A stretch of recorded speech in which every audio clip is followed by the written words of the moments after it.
Cliquei. Tá vendo que começou a contar os segundos embaixo ali, em vermelho? Sim, 2, começou. 3. Então pronto, já tá Começou. gravando. Vai, simbora, cuida. Aí Pronto, tu já pode tá colocar no gravando. mudo e tal, ele vai continuar gravando.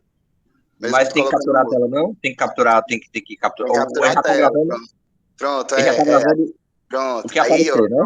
Pode capturar a tela, vai na captura de tem, janela. Vamos, Aí na vai lá. captura de tela, né? Clica com o botão direito.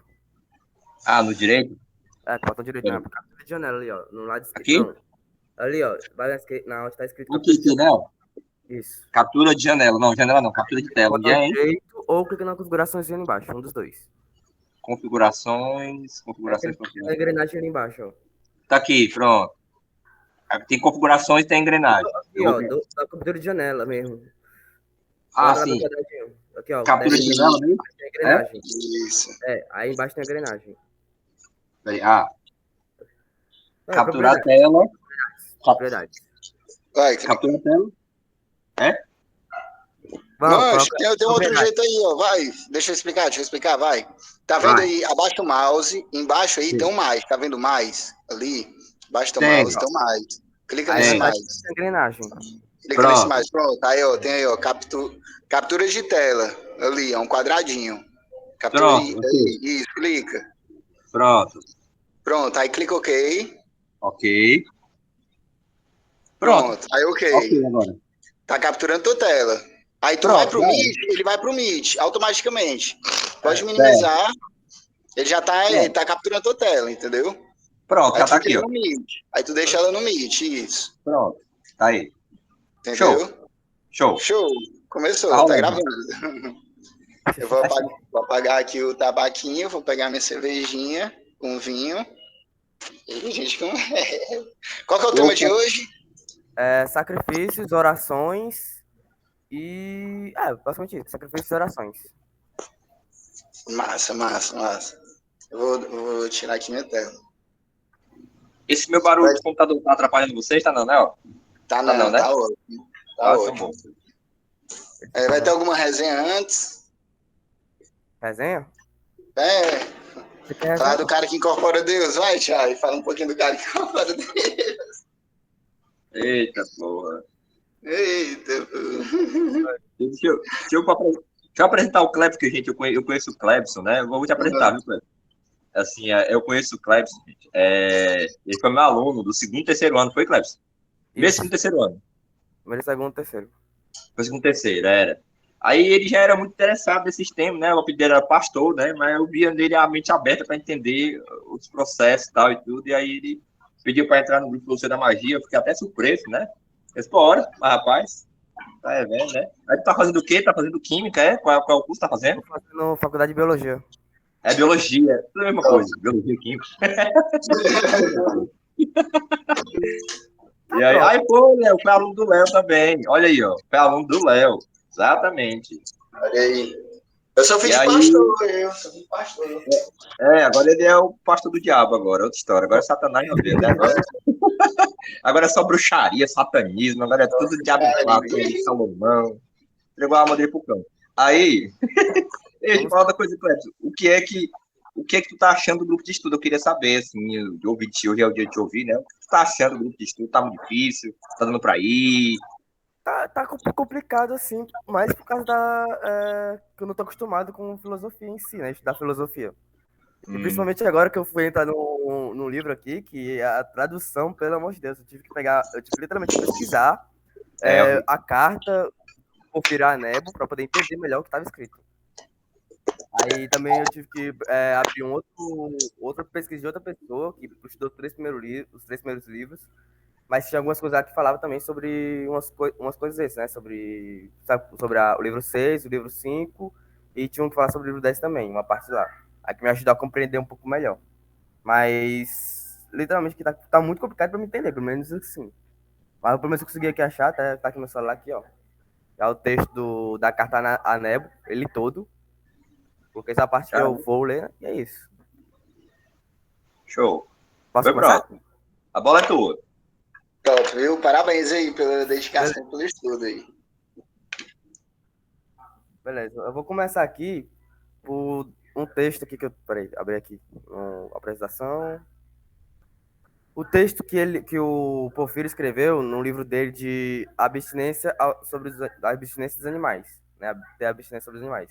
Que ele escreveu literalmente o seguinte: ao Deus que tudo governa, não devemos oferecer nada perceptível aos sentidos, degenerado pelas chamas ou palavras, pois não há nada material que seja mesmo impuro e imaterial. Peraí, só um minuto. 7:14. Que seja impuro e imaterial. Então, nem mesmo Eu, palavras eu, eu expressam. posso, eu posso, posso te interromper rapidinho? Te interromper rapidinho para ficar melhor aí para todo mundo. Tu vai compartilhar algum material, não, né? Algum material? Na tela? Eu queria Não, compartilhar, né? mas. Não, vou Então não. pronto, que aí. Não, porque se fosse compartilhar, aí tu falava pro Chay compartilhar. Se tu não fosse compartilhar, pro Anael tirar o compartilhar de tela, que ficava só o nosso rosto, entendeu? Se tu não for Não, compartilhar, se tu for compartilhar, aí tu fala com ele. presa não, faz diferença não. Vou deixar assim mesmo falando, por causa que o texto em si que eu fiz a apresentação tá muito básico, então não tem muita organização aqui. Fechou, Então deixa eu ver fechou. Então, um desse, entendeu? Porque eu vou deixar show, assim por enquanto show, mesmo. show. Aí eu vou Show. Beleza, vai. continuando, né? Sim, vamos lá, o que ele falou aqui. Continuando, então nem mesmo palavras expressas em discurso são apropriadas a ele, nem mesmo palavras externalizadas quando elas tenham sido contaminadas pelas paixões da alma, mas devemos venerá-los a puro silêncio e com pensamentos puros ao seu respeito. Aqui nós vemos literalmente o pensamento cético de Porfírio, a teurgia em si, a prática teúrgica no quesito do sacrifício, no quesito das coisas. Para ele, o sacrifício em si era, como posso dizer, nada. Bom, agradar o imaterial tem que ser agradado com o imaterial. Só existe os deuses imateriais. Para ele era isso, e a certeza era essa. Não tinha como ele se conectar, não tinha como ele transmitir uma mensagem, ou pelo menos fazer uma amizade através de algo material, no caso, sacrifícios feitos ao fogo dos animais, às plantas, né, queimadas também, e esses sacrifícios em si. Aí o questionamento dele foi esse aqui, ó. Eu também tenho dúvidas em relação aos sacrifícios. Que utilidade ou poder eles possuem no universo e com os deuses, e em que conta eles são realizados? Apropriadamente, de fato, para os poderes que são honrados por eles, mas utilmente para aqueles por quem os presentes são oferecidos. Bom, ele tem essa dúvida que é muito comum, até nos dias de hoje também, que é o seguinte: eu vou fazer, tipo assim, um sacrifício, né? Vou fazer uma oferenda, só que eu tô dando algo a fim de ser beneficiado, receber algo em conquista, né? Receber uma troca equivalente por isso. E ele tinha essa ideia. O Jâmblico, ele começa, na verdade, defendendo, primeiro, o que é um sacrifício. Ele primeiro vai lá falando, não, tudo mais. Sacrifício em si. Vou até abrir aqui de novo, que tem que ver aqui de novo. Peraí. O sacrifício em si, por meio do fogo, parte a matéria, transformando assim pelo fogo, que imita o fogo divino, e liberta do laço da matéria, não alimentando os deuses, mas tendo comunhão com os deuses. Quer dizer, ele primeiro ataca o ceticismo dele, dizendo que a matéria em si, ela é liberta do laço da matéria a partir do fogo. Ela é queimada e transmitida como uma forma de mensagem ao divino, né? Pera. Uma forma de mensagem ao divino. Ele fala isso por quê? Por causa que já o próprio Porfírio desconfia disso. Então ele vai atacando tipo. Ah, droga, tô confuso. Pera aí. Ele vai atacando-se por partes. E ele depois o Jamblico vai continuando com o sacrifício da adoração. Ele separa o que o próprio Porfírio defende. Ele diz que sim, que realmente existe esse fato de adoração incorpórea, esse sacrifício incorpóreo. Que é o quê? O que o Jamblico faz, né? Passar deixa eu voltar aqui. Venerar um puro silêncio com pensamentos puros ao respeito. Quer dizer, ele acredita sim que existe como adorar de maneira material e imaterial. Como adoraria de maneira incorpórea, no caso? Ele faria de tudo isso que o Porfírio fez. Mas ele acredita também que para conectar com o mundo material, existem os deuses materiais, a qual os deuses imateriais englobam, né? Eu diria assim. Olha aqui, oração e sacrifício. Desculpa, tô vendo. Aí, os sacrifícios ele separa em duas partes e a adoração ele separa em duas partes. Os dois são separados assim. Ele diz, na adoração, será simples, incorpóreo, puro de todo devir, no caso é o que diz respeito às almas imaculadas, né? E o adoração material, ele diz o seguinte: o outro será contaminado pelos corpos e por toda ação material. É o que convém às almas que não são puras e não estão livres de todo devir. E o mesmo ele complementa com sacrifícios. Um dos homens completamente purificado, como raramente poderia ocorrer, em um único homem, como diz Heráclito, ou alguns facilmente computáveis. No caso, ele diz que é muito raro existir uma forma de sacrifício material, já que isso tem que ser uma pessoa completamente purificada, né? E a forma material, corpórea e constituída pela mudança. Se adapta àquelas ainda retidas pelo corpo. Aí ele começa dizendo assim: para agradar os deuses imateriais, no caso, né, que ele acreditava que dessa forma, teria só por esse caminho, seguir essa rota. Ele começa primeiro servindo os deuses materiais, que é o modo teúrgico, que é por mal os sacerdotes dizem, né? Que ele diz assim, os sacerdotes em si, eles começam pelo ato sacrificial, ato teúrgico, que é um modo de chamar atenção, ou pelo menos de se comunicar com o imaterial. Ele usa essa forma como um modo de caminho e mensagem. E ele continua esse caminho, seguindo esse ritmo, né? Eu acho que eu vou acelerar o processo muito rápido, né? Ele seguindo o ritmo, dizendo o complemento que a oração faz. A oração, ela segue três caminhos. Ela é conectiva, copulativa e a terceira é uma união. No caso, ela se une. No sacrifício, ele basicamente tira o que é supléfluo em nós, que é o que o Jâmblico diria, né? Tira o que é supléfluo, tudo que é impuro, a partir do que é impuro, através do sacrifício feito pelo fogo. Ele libera essa parte. Aí, a oração, ele se junta com o sacrifício, eles fazem essa comunhão, eles transmitem essa comunhão. Como? Como primeiro, da forma conectiva, que é o inicial, leva ao contato com o divino e ao seu conhecimento. Depois o copulativo, né, que articula a comunhão unânime, convocando antecipadamente os dons que são enviados de alto pelos deuses, antes mesmo de pronunciá-los e realizando todas as obras. Os dois primeiros, aconteceu o que aí? O Diego aqui, falou, o Diego tá entrando.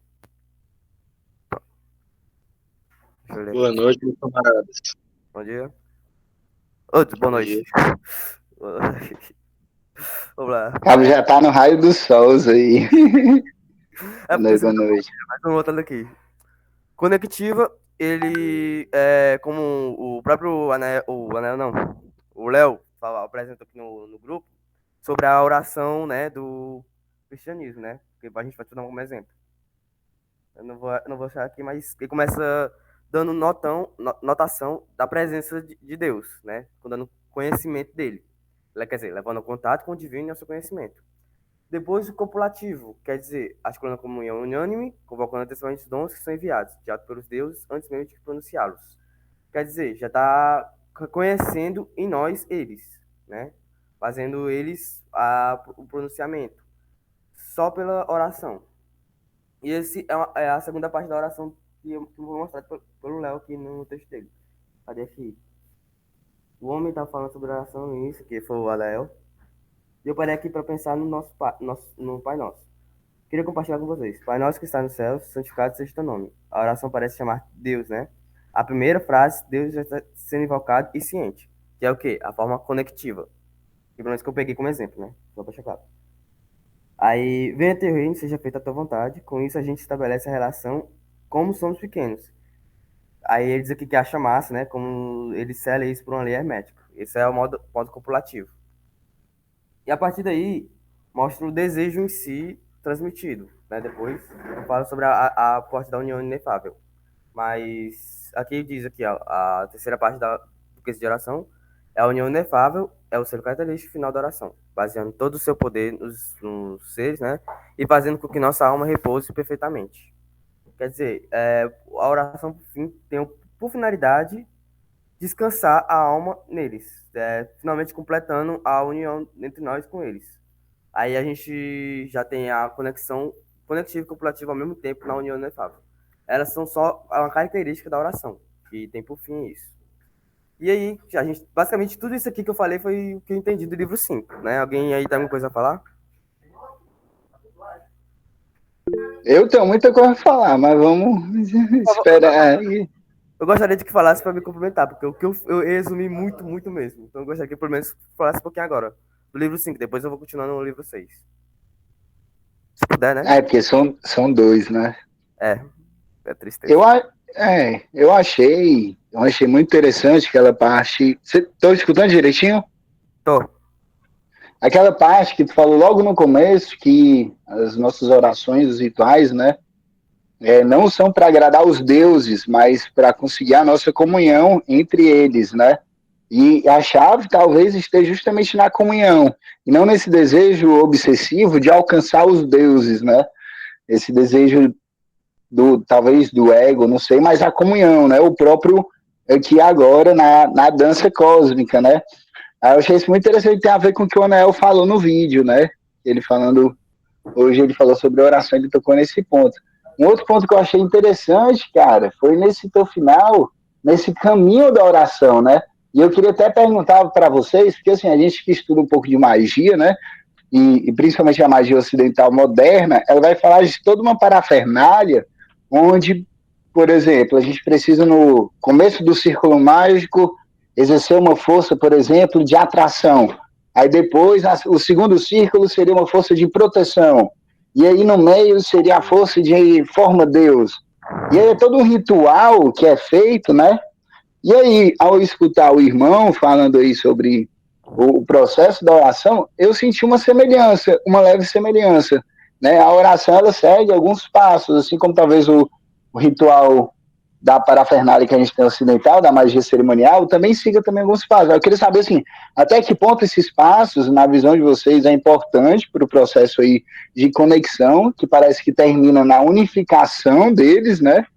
Ou não, talvez o que importa é o coração, a meditação, sei lá, sobre esses caminhos, essa ordem, né? Ela tem que ser seguida, ela não precisa ser seguida. Né? O fechar a porta do seu quarto em secreto, ou seguir uma rezazinha detalhada ali, qual que seria o melhor caminho, enfim. A gente viajar nesse assunto, acho que seria top, viu? Interessante, o Léo Exatamente. tá falando. Só um minutinho, o Léo, a Léo não tá bom, vai, Léo, eu falo. Fala. Uma coisa que tu falou foi logo no início. E aí, quando tu falou, eu me lembrei de uma passagem na Bíblia, de Mateus. Não tô ouvindo, Léo. Não tô ouvindo. Se puder falar mais alto aí, tá muito baixo. Pera aí, só um minuto.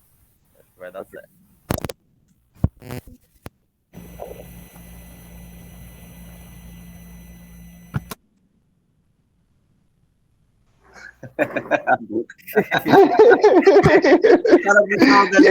Ele saiu bem na hora, ele nem viu. É a falange do dispensionado, viu? Essa pergunta é foda, viu, Ítalo? Essa pergunta é foda, viu? Vai, Léo. Ixi, mostra a tatuagem aí, Léo. Tatuagem aí, mostra aí só pra a tatuagem aí, ó. Eita, porra. Pode crer, ó, o cara tem o sol do... Vai falar. Pode falar. Mas primeiro eu quero saber que pergunta foi do Ítalo aí. O que eu ia falar foi logo no começo que tu tava falando, aí assim que tu falou, eu me lembrei de uma passagem da Bíblia, que era Mateus 6,6. Que ele vai falar do orar em secreto. Que eu entendo, que eu sempre entendi como apagar as paixões da alma, tipo, apagar o que é vergonhoso, apagar os temores da alma e realmente se entregar de uma maneira muito essência, muito natural. Orar em secreto, fechar a porta do teu quarto, né? Me lembrou muito isso. Eu acho que tem a ver, né? O Ítalo também comentou dessa parte, né? Era o que eu achei muito interessante. E achei mais interessante essa parte que estava colocando da oração, que o Ítalo comentou também. como segue um passo a passo. Eu acho isso muito massa. Era isso. Mais alguém vai falar? Eu, rapidinho. Coloca aqui. Eu tô falando aqui. Pronto, agora. Não, depois eu queria que tu me dissesse essas três cores da oração, que eu achei interessante. O conectivo, né? O copulativo, né? Aí tem o E terceiro. e a última é a união. É a união. Essas três União. partes da oração é muito interessante. Eu achei muito interessante porque são talvez três formas de relação com o divino, eu fiquei pensando, né? Três fases dessa relação com o divino. E aí, eu estava tentando lembrar o que eu ia falar. Sim, isso que o Ítalo comentou ali, ó, não alimenta os deuses, mas a comunhão com os deuses, na hora que tu falou isso, eu achei muito interessante, e o Ítalo em seguida colocou ali, né? Ou seja, poxa, alguém colocou. Realmente, não era só eu estar vendo interessante, realmente é muito interessante essa frase. Nesse sentido, né? Eu vejo assim, nesse sentido de que a gente não faz a teologia para os deuses, a gente faz para nós se aproximar dos deuses, né? Ou seja, porque é nós que precisamos da graça deles, né? Então, mais uma vez, o conceito de dependência, tá entendendo assim? O conceito porque os deuses estão na perfeição, né? E aí essa questão do Porfírio, de se eles são imateriais, né? Por que eles precisarem de sacrifício? Aí o Jâmbrico já corta, né? Não é eles que precisam de sacrifício, é o ser humano. Então, esse sacrifício é para o ser humano se conectar com a egrégora deles, né? Achei interessante porque a Amok fala muito isso, né? A Amok deixa muito claro que aqueles incensos, aquela coisa toda, é para a sua alma, a sua psique se conectar com a alma do mundo, né? Psicúrgico, em certas linguagens modernas aí, né? Embora eu tenha um pouco, assim, com essa questão de psicologia. Mas, assim, é interessante isso, porque, poxa, eu quero deixar para falar, mas, assim, quando eu sabia que o tema era o sacrifício, né? Duas coisas me vieram à cabeça. Duas coisas que eu queria compartilhar aqui para a gente avançar nessa discussão. E o que ele vai falar em seguida, né? Talvez confirme isso. Né? Eu já achei interessante. Eu já acrescentou porque eu não li os capítulos. Então, o que tu falou aí já me acrescentou, assim, sabe? Poxa, realmente é uma chave isso aí, muito profunda, né? Depois eu queria te explicar depois como é que ele passou para a oração. Como é que ele foi do sacrifício. Isso não ficou claro para mim. Como é que ele foi do sacrifício para a oração, entendeu? A oração é um tipo de sacrifício também. Mas o que eu queria falar do sacrifício era duas coisas para compartilhar com vocês aqui, né? O que eu já estudei sobre sacrifício. Teve uma época, tá todo mundo me ouvindo direitinho, né? Teve uma época que eu estava lendo o Joseph Campbell, né? As Máscaras de Deus. E toda pessoa que gosta de religião, gosta de simbolismo, gosta de mitologia, tem que ler Joseph Campbell. Eu sou louco para ler mitologia ocidental. Rapaz, meu Deus, eu tremo quando eu penso que eu ainda não tenho esse livro, não consegui o PDF dele, sou louco para ler esse livro da ocidental. Aqui em casa eu ganhei da minha ex-esposa o oriental. Engraçado, né? Hoje eu não gosto nem do Oriente, de budismo, hinduísmo, né? O rito na teologia, seguir o Jâmbrico, né? O Jâmbrico disse que a melhor teologia é a teologia dos seus ancestrais, então eu tô aqui no cristianismo, na Umbanda, né? Larguei o Oriente. Mas eu li todinho. Cara, e é um livro excelente para quem quer entender o Oriente. Eu acho que é por isso que eu não sou do Oriente. Eu li todinho, eu digo, não é isso aqui não. Mas é o seguinte, ele, cara, ele fala uma coisa sobre o sacrifício, porque os hindus, gente, eles sacrificavam pessoas todo mês. Entendeu? Todo mês, uma pessoa era escolhida para ser sacrificada. Aí o Joseph Campbell vai tentar explicar isso. Por que os maias sacrificavam pessoas? Por que os hindus sacrificavam pessoas? O que é isso de sacrificar uma pessoa, né? Porque é absurdo para nós modernos, né? O humanismo, né? Etc e tal. E aí ele fala o seguinte, olha, as sociedades primitivas começaram sacrificando pessoas, depois elas passaram a sacrificar animais, não mais pessoas. Interessante, ó. Primeiro foi o ser humano, depois foi o animal. E depois, o sacrifício vira o próprio jejum, vira o próprio esforço, que é o sacro ofício, o ofício sagrado, né? E no cristianismo, o sacrifício, o cordeiro sacrificado é Jesus Cristo, né? O cristianismo carrega essa semântica das religiões arcaicas que tem essa ideia do sacrifício, né? Aí o José vai explicar qual é a ideia do sacrifício na religião, qual é o lugar do sacrifício na religião. Eu acho que isso é muito interessante, porque tem a galera que fala do candomblé, né? O candomblé até hoje sacrifica animais, né? E a galera assim olha torto para isso, mas não vai estudar antropologia, o que é que significava para as religiões antigas o sacrifício. Aí ele explica claramente, eu fiquei passado quando eu descobri isso. Caraca, porque é o seguinte, olha como é interessante. Os antigos, né, entendiam que o sacrifício do animal, né, eu vou falar do animal, não do ser humano, depois eles perceberam que não era muito legal o ser humano, perceberam que era o animal, era melhor. O sacrifício é a expiação do mal. E isso me faz achar que o Jâmblico não está colocando o capítulo do sacrifício logo depois do capítulo do mal à toa. Vocês estão entendendo? Ou seja, vem o mal e vem o sacrifício. Ou seja, o Jâmblico está seguindo uma lógica de paraíso, queda e reintegração no próprio livro. Eu percebi isso muito claro. Logo depois do capítulo do mal, tem o capítulo do sacrifício. Por quê? Porque o sacrifício, o sacrifício, o sofrimento que envolve o sacrifício é a redenção do mal. Né? Ou seja, não é que é o sofrimento que é a redenção do mal, é o sofrimento como sacrifício. Porque no animal, todo o mal da comunidade era canalizado no animal e espiado, escoado. Tinha para onde aquela energia escoar, aterrar. Entende? Então era um aterramento. Hoje nós perdemos isso, né? Esse momento, essa catarse, porque a morte do animal é uma catarse coletiva, é um grito. Então a ideia da catarse, de tirar aquilo dali. E hoje nós temos o quê? Nós temos a psicanálise, nós temos problemas de neurose coletiva, porque nós perdemos exatamente o perdão do pecado. Exatamente. Por quê? Porque ali, né? Eu vou só fechar aqui porque está chovendo, mas esse é que eu queria falar, a questão do lugar do sacrifício na religião, né? E como o cristianismo, ele continua essa ideia de sacrifício, mas com Cristo, o sacrifício da própria humanidade. Eu vou fechar aqui, ainda está chovendo, gente, pode continuar aí, viu? Diego vai falar, Diego.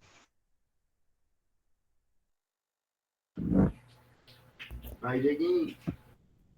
Diego, pode falar. Oi, foi mal, é porque meu celular deu uma bugada aqui.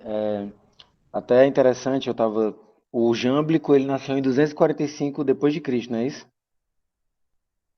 Isso. E eu tava vendo essa narrativa do Anael, achei muito interessante essa questão, uma coisa que eu já estudei também, foi essa questão do sacrifício, assim, por que que acontecia. E tem um detalhe muito interessante de se observar, é porque, assim, acredito que todo mundo aqui já tenha ido a alguma missa na vida, né? Não sei se tem alguém aqui que nunca foi na missa. Mas quando vai fazer a oferta do sacrifício, da hóstia, né? O padre fala assim: Este é o meu sangue, que foi derramado por vós e para o bem de toda a humanidade. É o sangue da nova e eterna aliança. Né? Você tem uma parte, eu não estou me lembrando agora o trecho todo, mas tem essa parte, e aí você para pensar assim: Jesus, como o hierofante assim, dessa era de peixes, né? O mais importante, vamos dizer assim, o mais que ganhou mais destaque ao longo da história, ele traz essa questão junto com ele, diz assim, eu vou me sacrificar para que ninguém precise sacrificar mais. E aí você repara que até o próprio Jâmblico, que é o pensador, ele já estava entendendo essa questão de que é possível, porque a gente para pensar assim, por exemplo, Velho Testamento, aquela história de Pentecoste, onde todas as pessoas manifestaram o divino, vamos dizer assim, ninguém fez círculo, ninguém matou animal, mas todo mundo conseguiu manifestar de alguma forma ali o divino, utilizando só como exemplo, né? E aí você vê que espiritualmente existe uma evolução também dos deuses. Assim, vamos dizer assim, digamos que a Terra seja regida por um determinado hierofante, um determinado ser celestial ascensionado. E aí você vai vendo inclusive o Antigo Testamento fala muito dessa questão que existiam muitos deuses na Terra para que existisse Jesus trouxesse essa questão de uma nova aliança, onde não precisaria mais de certas coisas. Tipo, no Antigo Testamento tem uma parte que Deus fala que a oferenda da carne satisfaz. Isso me satisfaz. Mas aí depois ele vai dizer que já não é mais a mesma coisa. No próprio Velho Testamento. Eu até estou falando aqui sem mudar a referência para vocês, mas eu vou procurar. E aí é interessante essa questão do sacrifício, porque até como vocês estavam falando, é uma coisa muito antiga, né? É uma coisa muito antiga, de deuses antigos, de formas de trabalhar antigas, mas que realmente tem essa questão do gerar o ectoplasma, o sangue, né? Tem energia vital e que você pode acessar. Por exemplo, existem espíritos, né? Que a galera fala daimons ou exus, que trabalham em troca dessa energia vital. Podem trazer para ti uma questão espiritual, a gente sabe, todo mundo que sabe disso, né? E aí eu penso essa questão dessa evolução, da forma como a gente acessa espiritual, também como uma evolução dos próprios deuses, tá ligado? E também essa questão de Jesus ter sido esse marco de a partir dali o sacrifício não era mais obrigatório. Pode ter em determinados contextos, sem crueldade, claro, mas não é mais uma coisa obrigatória. Todo mundo que quiser acessar espiar o mal vai ter que sacrificar alguma coisa, um ser humano ou um animal. Acho que a partir dessa época que passou-se a pensar dessa forma, tá ligado? É dessa época de Jesus, quando Jesus sacrificou. Historicamente falando. O Ítalo, agora tu lendo na tua mão. Deixa eu falar uma coisa. Isso aí tem um nome, Diego. Isso aí é conhecido na filosofia, né? Como subjetivação. Né? Assim, a gente começa dos animais, aí foi se subjetivando, né? Ou seja, agora é o homem, agora é Jesus, e agora não é mais nada. Né? Então, assim, para mim parece, né, que hoje em dia o sacrifício é o que o Crowley chamava de ordalha lá no Astrogento. Né? Então, o que é o sacrifício? Por exemplo, no Daime eu acho interessante o que o pessoal analogia rapidinho com o Daime, né? O Daime fala muito assim, né? 3 dias antes, 3 dias depois, né? Isso é um sacrifício, bicho. A pessoa não comer carne, né? Não fazer sexo e não fumar 3 dias antes é um sacrifício, né? No sentido de... Você entendeu o que quer dizer? No sentido de dizer, poxa, confia mesmo ou não na parada, né? Então, assim, eu concordo com tudo. Realmente existe isso aí, essa subjetivação. Agora, é engraçado que é interessante que o Cristo sacrificado, ele é o sacrifício de toda a humanidade, né? Interessante isso, né? Ou seja, é como se agora houvesse uma consciência não mais dos povos. E o cristianismo inaugurou isso, né? A consciência da humanidade, né? Na filosofia, a gente costuma dizer que foi o cristianismo que criou a humanidade. Em que sentido? Que antes do cristianismo não se tinha essa noção de humanidade global, e de todo mundo é filho de Deus, né? Não tinha essa consciência da humanidade. Só os índios, né? Só os índios que tinham essa consciência. Exatamente. Vai, ídolo. Estou escutando? Não, né? Fala. Deixa eu tirar aqui. Pera aí, galera, rapidinho.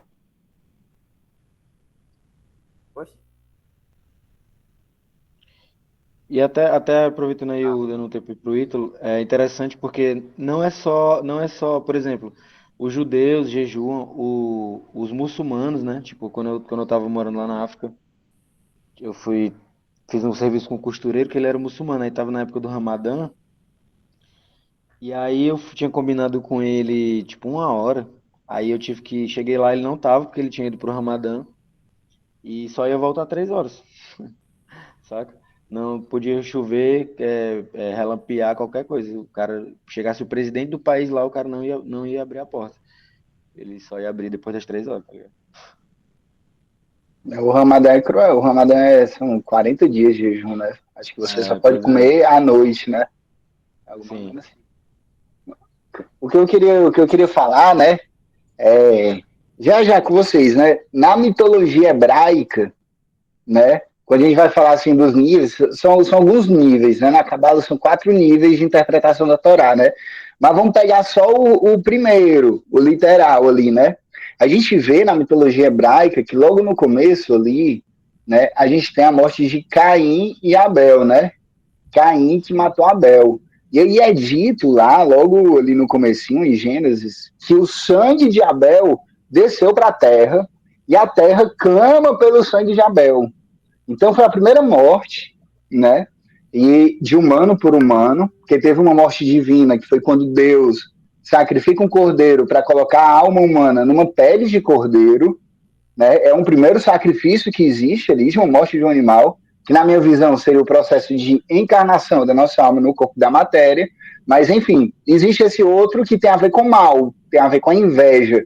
Então esse sacrifício que desce para a terra do sangue de Abel tem a ver com o mal, com a injustiça que existia naquele momento, né, da mitologia. E aí, Deus, ele manda fazer sacrifícios no templo, né? Então, quando o povo sai do Egito, ele tem que fazer sacrifícios no templo. Quando não tem templo, não tem sacrifício. Tanto é que quando houve a destruição do segundo templo de Israel, não acabaram as festas, né? Então, as festas propriamente ditas. Então, Pêssar, que vai vir agora, né, a Páscoa, ela não é uma Páscoa verdadeira, porque não tem morte de animal. E a Páscoa verdadeira tem morte de animal. Então, quando o templo é destruído, isso na visão judaica, né? Quando o templo é destruído, a gente não consegue mais fazer o sacrifício. E aí, os estudiosos falam, e agora, fudeu? Não fudeu, a gente precisa achar uma solução para isso. Qual é a solução? A reza. Então, nesse momento aí, onde, a princípio, Deus, ele aceitava o perdão dos pecados num local específico, a partir do momento que esse local específico deixa de existir por motivos políticos, né, é quando eles começam a parar para pensar, e agora? O que é que a gente vai fazer para poder alcançar Deus? E aí a reza entra como um atributo onde todo mundo consegue, dentro do seu lar, alcançar a divindade. Então isso é bem interessante. É o primeiro ponto. Um outro ponto, rapidinho, antes de fechar esse lance, né? Aí Jesus entra, claramente, como o Diego falou, tudo isso, ele que é o que rasga o véu, tá? Não precisa mais sacrifício, aí tem muita coisa para falar. Mas o segundo ponto é sobre os 3 caminhos da oração que eu ainda queria conversar com vocês. Se os 3 caminhos, a gente está falando de um processo, de um método, de uma metodologia, certo? Eu cheguei a anotar aqui os processos dos 3 caminhos, que termina com a unificação, ou se ele é um ponto onde eu vou direcionar a minha energia. Eu vou direcionar minha energia na comunhão, e eu me direcionar a esse ponto. Eu vou direcionar minha energia à unificação dos deuses, a me direcionar a esse outro ponto, dos 3 que foi falado, entendeu?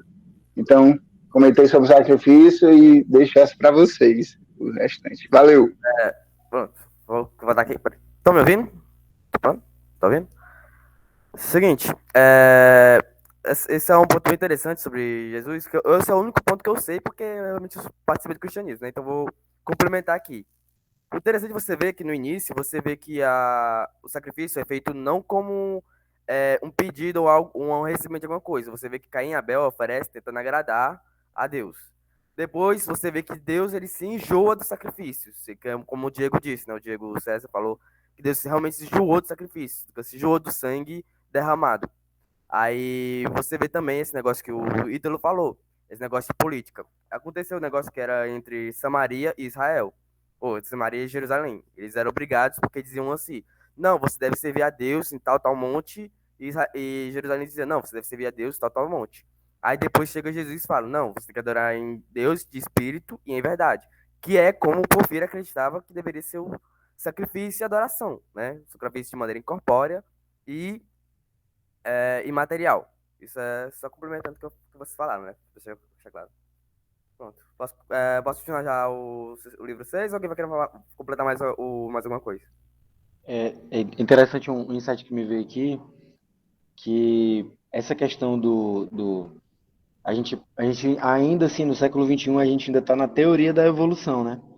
Mas eu acredito que a evolução ela seja uma lei universal, que até os próprios deuses se submetem, vamos dizer assim, a ela, né? Eles evoluem também. E aí é interessante a gente pensar que, por exemplo, o tempo é uma coisa muito determinante na dimensão que a gente vive. O tempo das coisas maturarem, o tempo das coisas acontecerem, o tempo de, né? Tudo tem um propósito debaixo do céu, né? Tudo tem um tempo debaixo do céu. E aí a gente vê que nós mesmos estamos evoluindo nessas questões, que a gente vai parar para pensar. Por exemplo, até os evangelhos, se eu não me engano, tem essa questão de algumas linhas, eles estimulam que você, depois de um tempo, não frequente mais a igreja. Você faça mais essas paradas em casa e tal, justamente para você poder praticar a sua espiritualidade no silêncio, né? Vamos dizer assim, né? Não sei se foi tu que estava falando isso.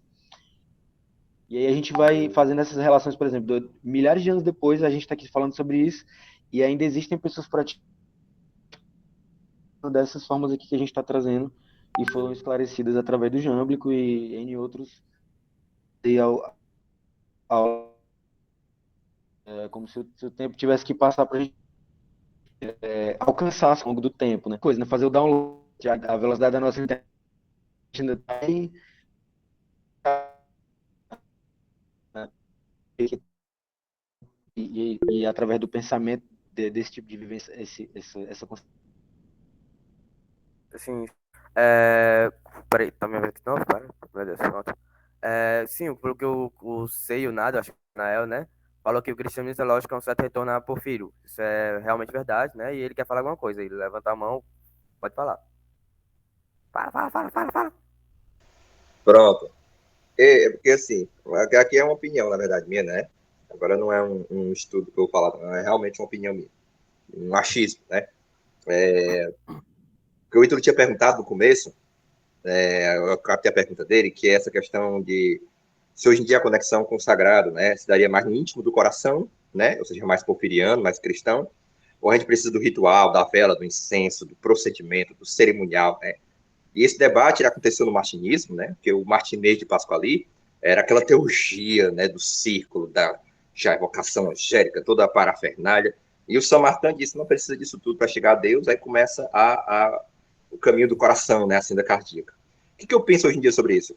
Eu penso que o cristianismo, ele começa, né, uma certa subjetivação da ideia do eu interior, né, a ideia da alma, da interioridade, de Deus na interioridade. Claro que isso está lá no neoplatonismo, já começando, mas o Santo Agostinho é muito forte, né? E aí o que acontece? Essa interioridade, ela prepara o sujeito da modernidade, né? O indivíduo, e depois vem o Estado vai proteger o indivíduo, aí gera o capitalismo, né, etc e tal. Hoje em dia eu penso, né, que a gente precisa ser mais jambliquiano, sabe? A gente precisa de mais magia. A gente precisa voltar ao contato com a vela e com a oração. Por quê?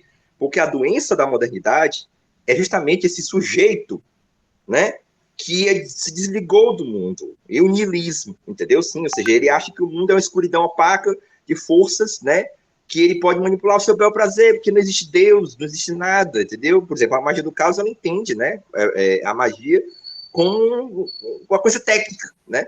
Como se o mundo espiritual fosse uma terra sem lei, né? Como se não tivesse consequência, enfim, como se tivesse uma hierarquia que vai permitir a magia ou não, que vai permitir que aquela sua intenção aconteça ou não, né? Então, hoje em dia, eu acho que, hoje, aqui é a minha opinião, por isso que eu coloquei a filosofia da magia, porque eu acho que uma das formas de superar os problemas da modernidade é o retorno à vela, é o retorno ao incenso, é o retorno ao jejum, é um retorno a essa alma do mundo, entende? Ou seja, o Novalis, que é o último autor que a gente vai ver nesse ciclo de filosofia da magia, é isso que ele vai dizer lá na frente, entendeu? É isso que ele vai dizer, olha, o problema da modernidade é que ela valorizou o sujeito e esqueceu da alma do mundo, da natureza, e esqueceu que a natureza também tem um espírito, né? E quando você pensa que a natureza tem um espírito, aí você entra na magia, né? Aí você recupera o pensamento mágico, agora no seio da modernidade, né? Porque se eu tenho um espírito, se eu tenho uma alma, e eu sou natureza, então essa natureza também tem que ter uma alma, né? Se não latente de algum modo, né? Ou seja, eu não posso ter consciência se a consciência não for uma potência da própria natureza, né? Ou seja, a própria racionalidade aponta para isso, para dizer, olha, essa natureza, ela não é um choque mecânico, não, ela é espiritual, ela é um ser, ela é a sua mãe, né? Eu me arrependo de quando eu falo isso, porque os mitos, né, as mitologias como inconsciente da história, nos falam justamente isso, dessa natureza está encantada, né? Está viva, né? A nossa intuição mais originária da nossa alma aponta para isso, né? Então, como eu percebo, né? E muita gente percebe também, mas muitas vezes não entende.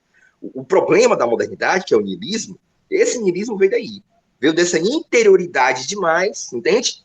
Que virou um núcleo isolado do todo, né? Ou seja, o nada ao seu redor, o niilismo, e ela esqueceu que essa subjetividade, ela tem raízes no mundo, entende? Ou seja, tem um ancestral anterior dela. Antes dessa subjetividade questionar se ela tem uma alma, ela tinha primeiro uma alma. É a partir do fato da alma que ela pode refletir sobre a alma, né? Então, é por isso que ela nunca vai entender a alma, essa mente. Por quê? Porque a mente é depois da alma, né? Porque a mente é terrena, né? Então, assim, a gente não pode retroagir.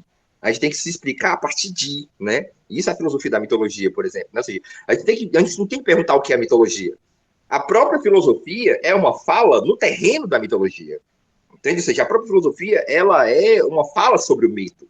Ela se move no terreno do mito, desse inconsciente, né? Então, hoje em dia, eu sou mais chambliquiano, entendeu? Hoje em dia, eu sou mais martinezista, entendeu? Hoje em dia, eu acho que o ritual é necessário para que nossa alma se conecte e converse com a alma do mundo.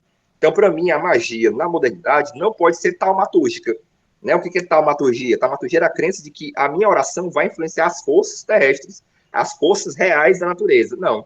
A minha oração vai conectar a minha alma com a alma do mundo, e é aí que os milagres e as aberturas de caminho acontecem. Né? Porque é subterrânea essa influência da magia. Né? Então a magia não pode continuar na modernidade como taumaturgia, senão a gente vai ter que cair no obscurantismo. Né?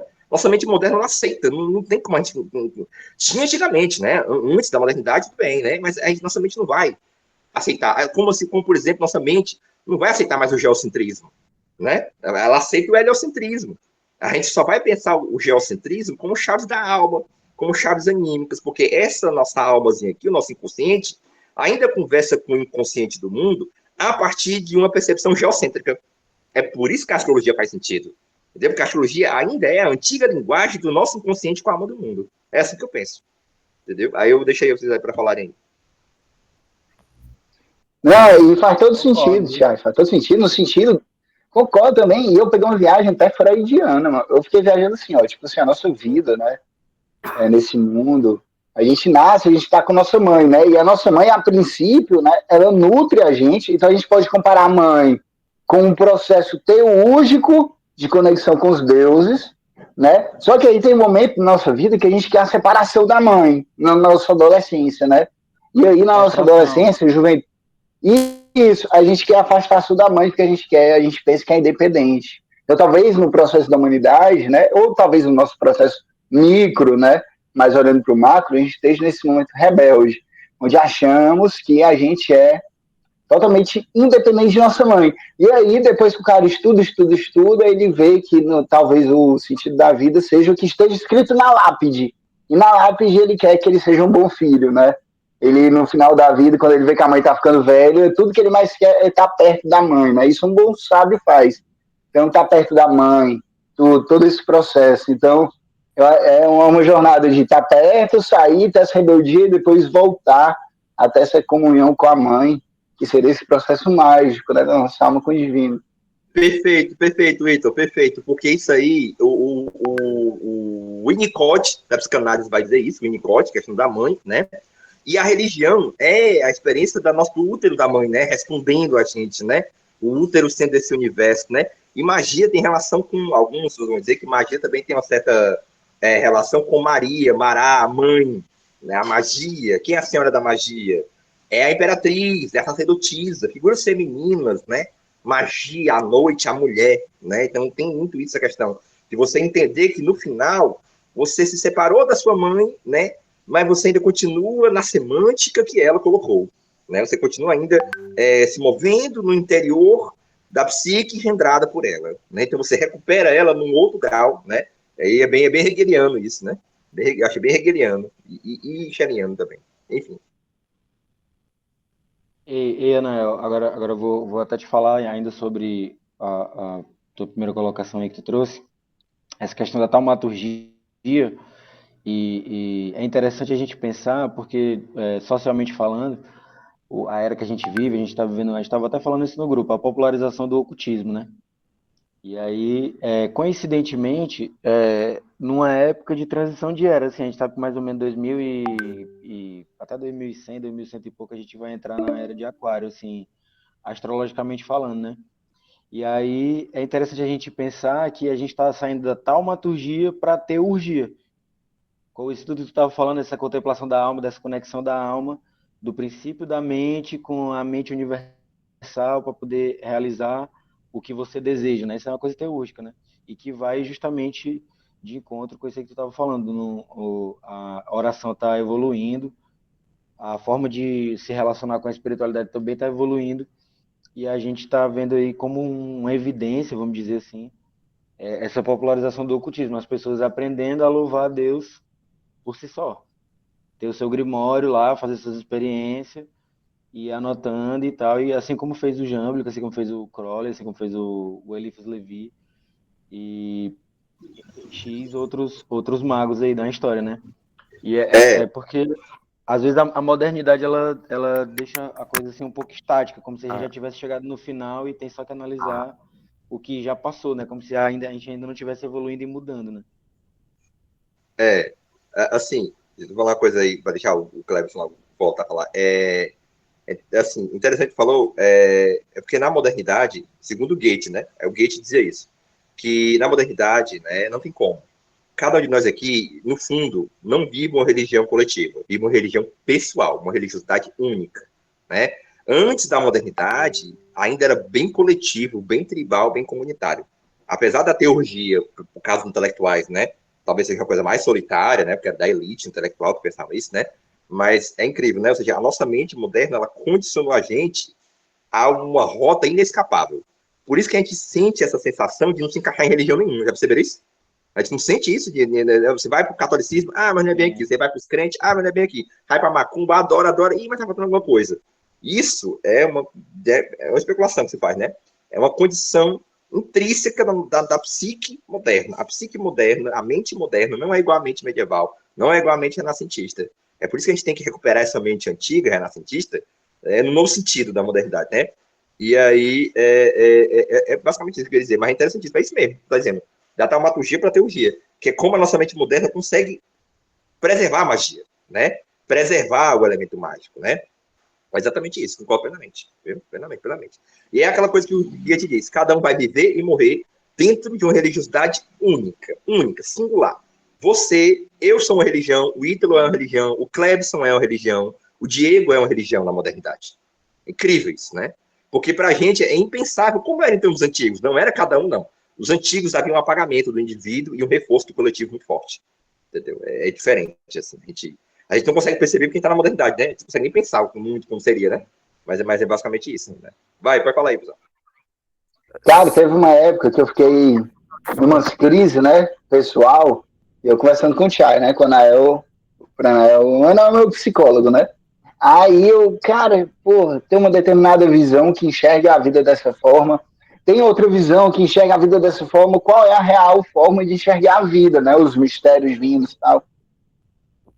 E aí o Anael falou algo bem interessante, né? Porque quando a gente pega na visão moderna, a gente vê muitos caminhos, cara. A gente vê uma galera dos ETs, a gente vê uma galera da Terra plana ali, da Antártica, a gente vê muitas coisas. Aí tem os 72 Daimons, aí tem a teologia, aí tem o judaísmo. Nossa, é um caralho de coisa. Cristianismo, um caralho de coisa. E aí eu entrei nesse mundo caótico e o Tiai me ajuda, conversando com o Anel, né? Aí o Anel falou assim, ele deu um norte muito bom, que eu sigo como lição até hoje. Ele falou assim, cara, o que é que tem em comum nessa galera? Porque se é uma galera que está transcendendo e todo mundo fala o que experimenta, né? Se existe algo em comum, esse comum vai ser relatado. Então vamos buscar o que existe em comum. E é muito interessante que quando a gente busca, pelo menos o que chega até a gente, né, de fontes sobre o que seria o mundo espiritual, tudo, eles são parecidos, né? Então ele tem essa noção de ritual, ele tem essa noção de pecado, né, de ascensão. Então essa chave que o Anael me deu sobre o que tem em comum entre a galera foi uma chave que me fez pensar muito no modernismo, porque eu estava com a cabeça muito no modernismo. Aí eu, não, cara, realmente aqui a galera tá disruptando, né? Disruptando um ponto. A galera vindo um ponto, chegou no modernismo e disruptou para todos os cantos possíveis ali, né? Então é uma crítica que o Anael trouxe do modernismo que gostava muito, assimilei e hoje eu pondero muito mais em relação a esse lance, né? O que é que coincide entre as religiões, né? O modernismo ele peca um pouco nisso, é a minha visão, né? Estamos aprendendo. Só um pouco, né, Ítalo? Só um pouco que ele peca nisso, né? Só um minuto, só um minuto. Desculpa aí, eu fiquei falando aquele momento quando o Diego tá falando, acabei fazendo barulhinho sem querer, não era proposital, tá? E eu vou abrir outra coisa aqui agora, viu? Só pra deixar claro, porque já tá 6 minutos aqui pra fechar. Show. Bota Aí lá eu o link vou no abrir, grupo. beleza? Tá Beleza. bom. Vai, Show. vai, vai. Simbora, Vai. simbora. Beleza.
Vamos lá. Cadê? Porque também as linguagens de profecias. Tá aqui, aqui vamos começar no segundo questionamento, tá? Esse texto aqui vai ser um pouquinho grande, mas dá para entender. O segundo questionamento de Porfírio foi o seguinte, né? Que foi resolvido aqui no livro 6, que foi o seguinte. Por que é necessário que o inspetor que preside os ritos sagrados não toque em um cadáver, embora a maioria das operações sagradas sejam realizadas por meio de cadáveres? E por que, o que é muito mais absurdo do que isso, são empregadas ameaças e falsos terrores por qualquer pessoa casual? Não a um dharma ou a alguma alma que partiu, mas ao próprio sol soberano, ou a lua, ou algum dos deuses celestiais, a fim de obrigar essas divindades a falar a verdade. Pois aquele que diz romperá os céus, ou revelará os 11 segredos de Ísis, ou apontará um arcano no adito, ou deterá bares, ou espalhará os membros de Osíris para Tifon. Aquele que diz isso, ameaçando assim o que não sabe nem pode efetuar, não se mostra estúpido ao extremo? E que abjeção não produz àqueles que, como crianças muito tolas, são possuídos por um medo tão vão e ficam apavorados com tais ficções? E ainda, Shairamon, que era um escriba sagrado, escreve essas coisas, conforme disseminado pelos egípcios. Também é dito que estes e coisas do tipo são da natureza mais compulsiva. O Porfírio ele ataca principalmente o fato que era muito comum as pessoas fazerem sacrifícios, como sempre, né, que a gente falou, não com o objetivo de se aproximar, né, da divindade, mas ele via que as pessoas faziam sacrifício com o objetivo, sacrifícios e orações com o objetivo de fazer o seguinte: eu quero alguma coisa, eu desejo alguma coisa e eu vou forçar isso, barganha. Vou forçar esse ser a me agradar, a fazer o que eu quero. E eles não gostava disso e atacavam com toda a força. Tanto que a segunda vez que ele ataca nas dúvidas dele. Ele também escreve isso nos livros dele, na abstinência ao animal. Aí sim, ele primeiro fala do cadáver. No quesito cadáver, o Jâmbico, ele diz o seguinte, que os animais pode ter dois tipos de sacrifício, entre aspas. O sacrifício que é feito por... Peraí, já tô esquecendo. Sim, o sacrifício que é impuro pelo fato que se for de humano. Por quê? Porque o humano, se ele morre, não faz parte mais do intelectual divino, logo, como não faz parte da divindade divina, isso é impuro. Só que isso é por causa de humanos mortos. Porém, cadáveres de animais já não é considerado para ele, para o Jâmblico, algo impuro. Ele define que isso já que ele não faz parte da vida divina, eles podem ser sacrificados e é uma maneira melhor de se comunicar. No caso, você escolhe animais específicos, escolhe certas coisas específicas, plantas específicas, para o deus específico. Quer dizer, você não vai fazer um sacrifício qualquer para qualquer deus. Você não vai fazer um sacrifício de qualquer forma, de qualquer maneira. Ele acredita que você fazer um certo agrado para certa coisa. E aí a teologia vem e resgata a essência espiritual e religiosa da magia pagã. Isso. Aí voltando para cá para a teologia, ele... Vou dizer, esqueci totalmente o que eu tava falando. Eu me lembrei que eu esqueci. Peraí. É o teu Gil processo mágico, né? Até que... Isso, processo mágico, pois é. Então, realmente me deu um branco agora. Peraí. Ó, tu falou dos mortos, que ele tinha essas regras, né? De não tocar nos mortos, tudo. E aí... Normal. O brancão é normal, viu? Tu quer tocar no morto? Eu não quero tocar, não. A gente toca assim, né? Mas depois se bença 3 vezes, né? Tá aqui, o Léo me lembrou. Obrigado, Léo. Obrigado. Aí, ó. Faz sentido, porque o animal vive no mundo da natureza, ou seja, o corpo morto do bicho ainda faz parte da natureza, do divino. O homem vive um mundo inventado. Exatamente. Pro Jâmblico, ele acreditava que o animal em si, na hora do sacrifício, qualquer coisa que é feito no culto, não é nós que organizamos, mas sim um inspetor do divino. Por exemplo, para ele, a adoração aos deuses tem um inspetor dos deuses em si que verifica e guia nós para os anjos, para os daimons, para as diversas classes, né? Ele define isso, define que tem uma certa ordem para cada coisa. Quer dizer, não somos nós que decidimos a atuação em si, Quem decide é um inspetor, um Deus em nós, que guia em nós. Para ele era isso que acreditava.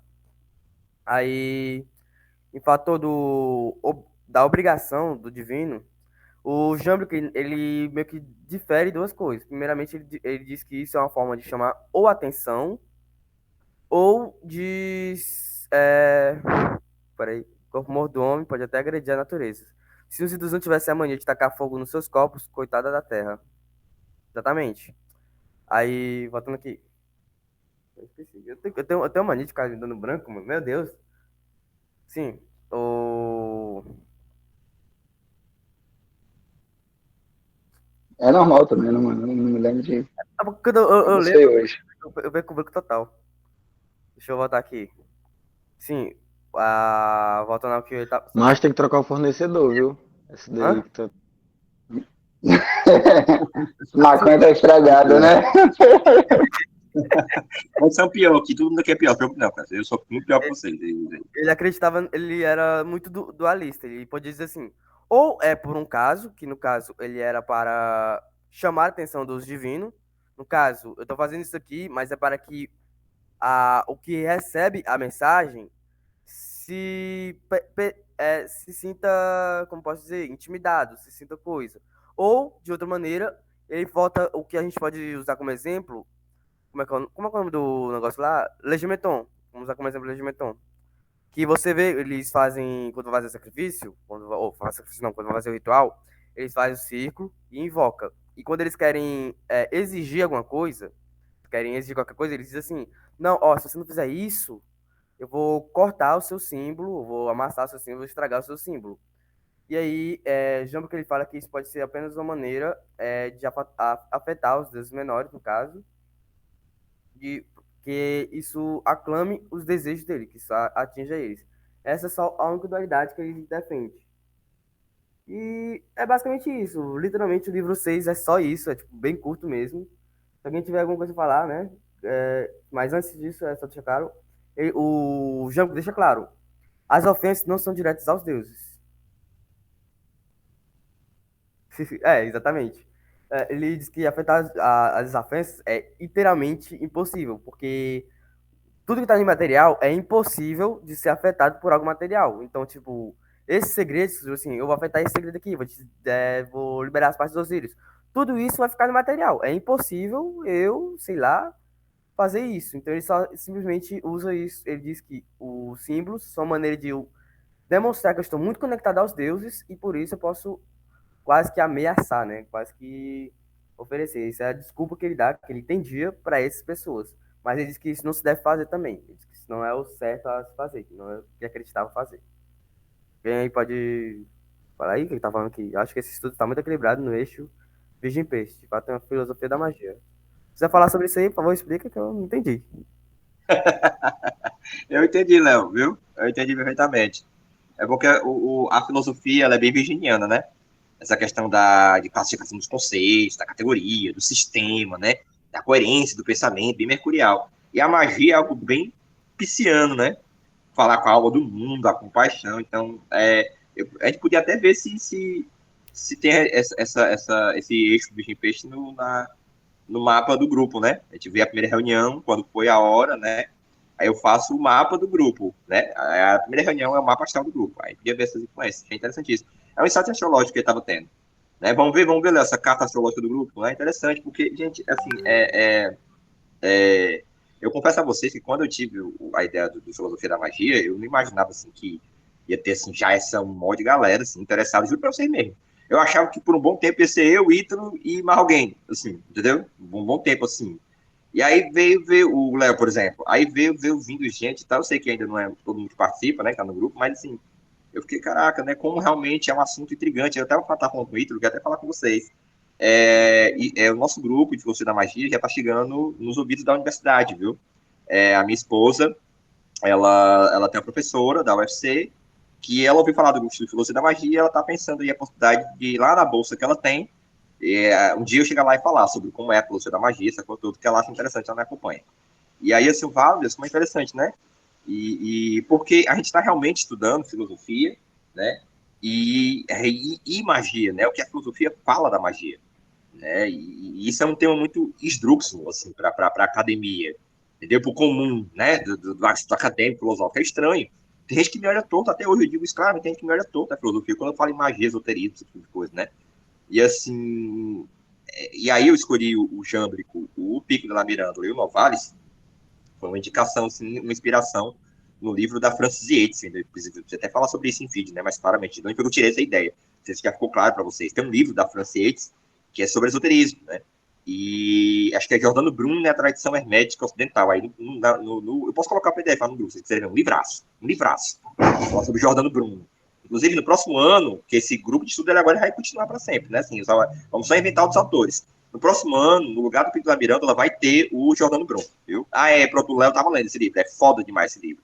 E aí, exatamente. E aí, ela dá essa chave, né? Giordano Bruno é a tradição hermética. É muito foda. Eu vou botar o PDF lá no grupo. Ela é uma esoteróloga, né? Ela é uma historiadora da religião, né? E esoteróloga. A primeira pessoa que estudou esoterismo na academia. E ela diz o seguinte, ela diz que o esoterismo tem basicamente 3 grandes fases. A fase neoplatônica, olha o que ela diz, né? Com Jâmbrico, com Plotino, com Porfírio, com Próculo. A fase do Renascimento, ali Pico della Mirandola e tal, Florença, Marcílio Fitino, Cornélio Agripa, Paracelso, e tem ali um pouquinho do iluminismo, Rosa Cruz, começando a cabala cristã, né? E um terceiro momento, que é o ocultismo, né? Propriamente Ericos Levi, Papos, Aurora Dourada, Lester Crowley, bababá, que é o que a gente chama de ocultismo, né? Ela não chama de esoterismo, ela chama de ocultismo, que é ali do século XIX. Eu achei, assim, essa percepção dela, da história do esoterismo, muito interessante, né? Porque lá no ocultismo, termina com o tarô, né? O tarô, eles entendem que o tarô vai ser a síntese de toda a doutrina, que está lá no Plotino, que está lá no Platão, que está lá no Hermes Trismegisto, que está lá no Pitágoras, né? Então, eles têm essa crença lá sobre o tarô, ou seja, o que fecha a história do esoterismo é o tarô, né? Então, assim, a galera não tem essa compreensão de que o tarô, né, é tido como essa chave. E aí, voltando aqui para o Jâmbrico, né, que está falando aqui da filosofia da magia, aqui na coisa, eu queria saber, o Clebson, uma coisa que não ficou clara, tem um momento que eu tive que sair, pegar água, não sei se você não soubesse responder também, tudo bem, né, está todo mundo estudando também, não se preocupe, certo? Mas uma coisa que ficou clara para mim é como é que ele vai do sacrifício de animal à oração. Né? Ele entende mesmo a oração como sacrifício, o Jâmbrico percebeu isso, assim. Como é que ele, né, no discurso, ele vai de uma coisa para outra, porque também o Jâmbrico é obscuro, né? Não é obrigado você encontrar coerência, que às vezes nem tem no texto, né? Ele é obscuro, né? Mas ele traça essa relação, eu passo a bola. O que eu entendi, pelo que eu li, pelo menos, ele não declara exatamente que oração em si é um sacrifício, mas que oração é um complemento do sacrifício. Quer dizer, um culto são 2 coisas, sacrifício e oração. Logo, pelo que eu vi, ele diz isso. Não tem como existir um culto sem eu sacrificar alguma coisa e sem eu me comunicar, sem eu me unir com o ser, fazer uma amizade com ele. Não há como eu abrir as portas e não dar oi. É basicamente isso que ele estava dizendo. O sacrifício é o que abre as portas, é o que tira o supérfluo de nós. E a oração é o que dá oi, que conversa, que fala, né? Pelo menos o que eu entendi foi isso. Fala aí, Ítalo. Foi isso que eu entendi, tá, Anel? Então, ó, pegar gancho aí com dar oi, né?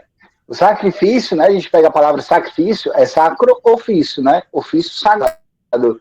Então, quando eu pego, por exemplo, eu vou colocar minha cerveja com meu vinho, será que ali naquele momento eu estou fazendo, dependendo, aí é onde entra a modernidade, né?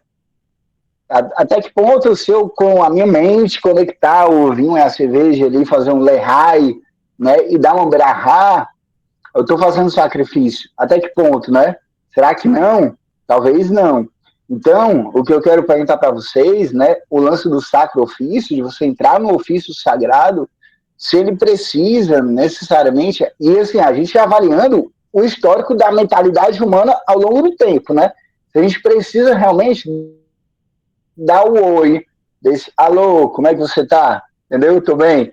Precisa passar por essa liturgia sagrada, ou o nosso eu interior, a nossa mônada divina, ela consegue simplesmente se conectar ao sagrado, dependendo do meu estado de consciência. Peraí, sim. De acordo pelo menos com o Jâmblico, tá? De acordo com o Jâmblico, ele acredita que os dois são obrigatórios. Você precisa estar no estado bom de consciência. No caso, você precisa fazer o seu sacrifício incorpóreo. E o incorpóreo é o que o Porfírio entra, né? O Porfírio diz, um simples sacrifício em silêncio e o puro respeito de pensamento. Ele diz logo isso. E a parte sacrificatória. Se você pegar como exemplo, sei lá, vamos pegar aqui o girassol, por exemplo. Você vê que o girassol, ele, toda a sua infância, até a adolescência, antes de chegar à adolescência, ele sempre fica olhando para o céu. Sempre fica olhando para o céu. Por que ele fica olhando para o céu? Não, para o sol, né, para ser mais exato. Por quê? Porque ele tá querendo uma comunicação, ele tá querendo receber, está fazendo o trabalho dele para poder receber o contato. Quer dizer, ele tá fazendo o ofício, a parte do ofício. A mensagem em si já é basicamente o receber que ela recebe do sol. Ela está se comunicando com ele, sentindo ele em si. A oração é isso. E ele precisa estar também em comunhão, quer dizer, ele precisa estar no intelecto, precisa estar puro intelecto. Porque o sacrifício e a oração são feitos para você limpar o seu corpo para se conectar à alma, se conectar ao que é divino, se conectar ao que é o intelecto. Ele literalmente diz isso. A gente está fazendo tudo os nossos sacrifícios aqui para se conectar o que já está no intelecto. Não sei se eu expliquei bem, se eu expliquei mal. É isso. Não, ficou perfeito no Jambo, ficou perfeito. Eu queria só falar uma coisa, eu acho que no Jambo que é isso mesmo, e para o Jambo é os dois, né? Eu fiquei pensando uma coisa interessante, fiquei pensando, assim, teve uma na época da pandemia, né, que eu não saía de casa, né, e tal, e aí eu comecei a botar uns pontos de Umbanda, uns pontos de Umbanda não, né, assistia terreiro de Umbanda no computador da minha casa, tomando cerveja. No começo, eu entrava numa ligação muito forte, assistindo aquele culto de Umbanda e tomando cerveja na minha casa, sabe? Uma experiência pessoal, né? Depois eu fiz reflexão sobre isso. Só que depois, com o tempo, passou. Eu não conseguia capturar aquela experiência. Parece que ela me escapava. Quando eu ia na outra vez, já não era tanto. Na outra vez, já não era tanto. Aí foi que eu fiquei pensando, poxa, então o que que acontece? Então, vocês vão entender. Então, assim, a gente na modernidade consegue se conectar com o sagrado sem mediação da liturgia, da magia, do cerimonial. A gente consegue. Sim, de fato a gente consegue. Só que como a graça da magia vem do alto, parece que o próprio alto nos empurra, às vezes, a voltar para o sacrifício do cerimonial em algum momento, né? Nem sempre para equilibrar para depois sair do cerimonial. Então me parece que um caminho do meio, nem direita nem esquerda, né? Direita é o quê? Só o ritual, né? O pensamento de direita seria assim: fora do ritual é marmota, né? Fora do ritual é lombra, né? Tem gente que fala assim, né? Não, fora da consagração, a armaria, né? E tem a esquerda, né? Que não, negócio de ritual, negócio de nada, aqui é só gnose, é só nós aqui, pá, precisa não, é a subjetividade e tal, entendeu? Aí me deu um insight para essa discussão que o Ítalo está levantando, que eu acho que eu estou entendendo assim, se eu tinha entendido errado, estou entendendo assim. Eu acho interessante porque, poxa, então talvez seja o caminho do meio, talvez seja um zigue-zague, né? Ou seja, o Aristóteles falava um caminho do meio, né? O Buda falava um caminho do meio. Caminho do meio como assim? Tal hora você bate a cabeça pro santo no ritual lá do como os ancestrais disseram que era, né? Aí com essa bênção dos ancestrais você fica bem espiritualmente para conseguir fazer sozinho. Mas se você ficar fazendo sozinho demais, parece que se afasta dos ancestrais dos deuses, porque eles querem a comunhão, né, do jeito que foi colocado. Assim, então, eles querem a comunhão a partir do rito tribal, né, a partir dos elementos que a cultura, que o espírito da cultura também colocou. Vocês não querem dizer? Ou seja, tal hora você voltar a acender uma vela azul, né, para um santo, reza naquele. Cara, sabe assim? Como os ancestrais faziam, né? Parece que nutre, né? Então fica assim um zigue-zague, eu penso assim hoje em dia. Enfim, passa a bola aí. É isso. Não sei Pois se é. deu. Por enquanto, eu só. Por Yes, que né? pareça, eu li tudo já. Tudo que apareceu. Não tem muito o que falar do livro 6. Ele é literalmente um pouquinho, qualquer coisa. Se alguém quiser mais falar mais alguma coisa, pode falar, porque. Eu acho interessante essa questão que o Anel trouxe. E também, assim, quando a gente estava falando da questão da evolução, né? Eu acho que uma das coisas que até eu ia falar antes e esqueci de dizer, essa questão da transição da era de peixes para a era de aquário é interessante por quê? Porque a gente sabe que uma das características mais fortes da era de peixes é o que? O sofrimento. Sofrimento. Tipo, antigamente, para você, por exemplo, fazer uma faculdade, meu irmão, era o sofrimento doido. Se tu não nascesse nobre. E antigamente, que eu digo, não é só antigamente 20 anos atrás, não, é 200 anos atrás, 300 anos atrás, tá ligado? Então, muito sofrimento envolvido na narrativa humana, um poder muito centralizado, uma questão de oportunidades muito centralizadas. E aí a gente vem com essa era da informação, vamos dizer assim, onde qualquer pessoa, não vou dizer assim, ah, agora está muito mais justo, né, muito mais democrático, mas eu vou dizer assim, qualquer pessoa que tiver um sangue no olho aí consegue uma oportunidade de fazer uma coisa no digital, de vender alguma coisa, de se informar, e daqui a pouco vende um curso, e daqui a pouco faz uma página, tá ligado? E aí, por exemplo, esse negócio do ocultismo, tanto de gente que a gente vê aí vendendo ritual coletivo, vendendo curso, fazendo atendimento de tarô, gente que vive de atender tarô. Então, eu acho que tem essa questão que a gente vai sair da era de peixe, que é marcado pelo sofrimento, e vai entrar nessa era de aquário, que é marcado pela capacidade de você realizar. Não tem mais tempo de ser frustrado, vamos dizer assim, tá ligado? Eu era doido pra tocar violão. Meu irmão, tem no YouTube de graça pra tu tocar violão. Por que que tu não sabe? Tá ligado? Vai estudar, meu irmão. Tio, senta a bunda na cadeira, vai lá. Não é tu que quer, tá ligado? Vai lá, senta. Pode, agora todo mundo, vamos, assim, por assim dizer, entre aspas, assim, né? Sendo bem generalista. Você pode. A gente tá começando a cada vez mais entrar, né, como é que eu posso dizer assim, nessa vibração, nessa frequência, tá ligado? E aí eu acho que isso vem também dessa questão dessa narrativa de transição de era que a gente tá passando. Sabe qual é um ponto que me intriga muito? Vocês estão escutando direitinho? O helicóptero tá fazendo barulho, né? Do lado do Castelão, Fortaleza vai ganhar hoje. Aí. Cara, o que me intriga muito, por exemplo, ó, no ritual, cara, tem regras, né? No ritual tem regras. Então, os daimones, né? Os seres da natureza, deixa eu aqui, eles gostam de ser tratados de uma forma. E a gente vê isso nas tradições. Você vai fazer um despacho, você não vai fazer um despacho de qualquer forma. Você tem uma liturgia para fazer um despacho. Se for um despacho para amor, se for um despacho para guerra, você tem um corrimão a seguir para lidar com esses daimones. Então a gente está falando aí de um ritual, né? E esse ritual ele é imposto a princípio de lá para cá. Ele não é daqui para lá. Ele é imposto de lá para cá, né? Então os deuses, a princípio, eles têm umas regras, né, de como que a gente deve se portar perante eles. E aí, com a modernidade, a gente percebeu que será. Aí é onde entra o questionamento da humanidade. É como se nesse ponto da humanidade é onde a serpente estivesse entrando, né, na humanidade, na mente da humanidade. Será que, né? Será que a gente precisa fazer isso, né? E aí eu não estou questionando, eu estou indo ao encontro do que realmente a gente se perdeu do caminho, né? Realmente a gente tem que acelerar ela, tem que entender a nossa distância, né? Mas a humanidade ela comeu essa maçã, né? Essa maçã do Éden. Será que sou Deus e eu posso aqui fazer meu Wicca, com todo respeito, né? Meu Wiccazinho aqui e tal, pá, tô de boa, será que, né? E aí o que eu vejo quando eu vejo psicologia, né, neurociência, é que eu vejo que tem uma galera da neurociência que está indo muito para o determinismo.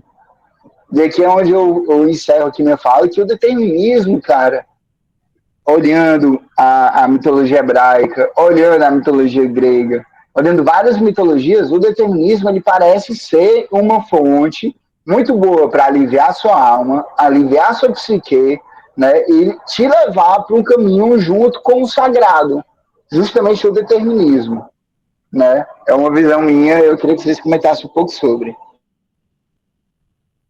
Eita porra. Posso falar, gente, aqui sobre determinismo? Deixa eu falar.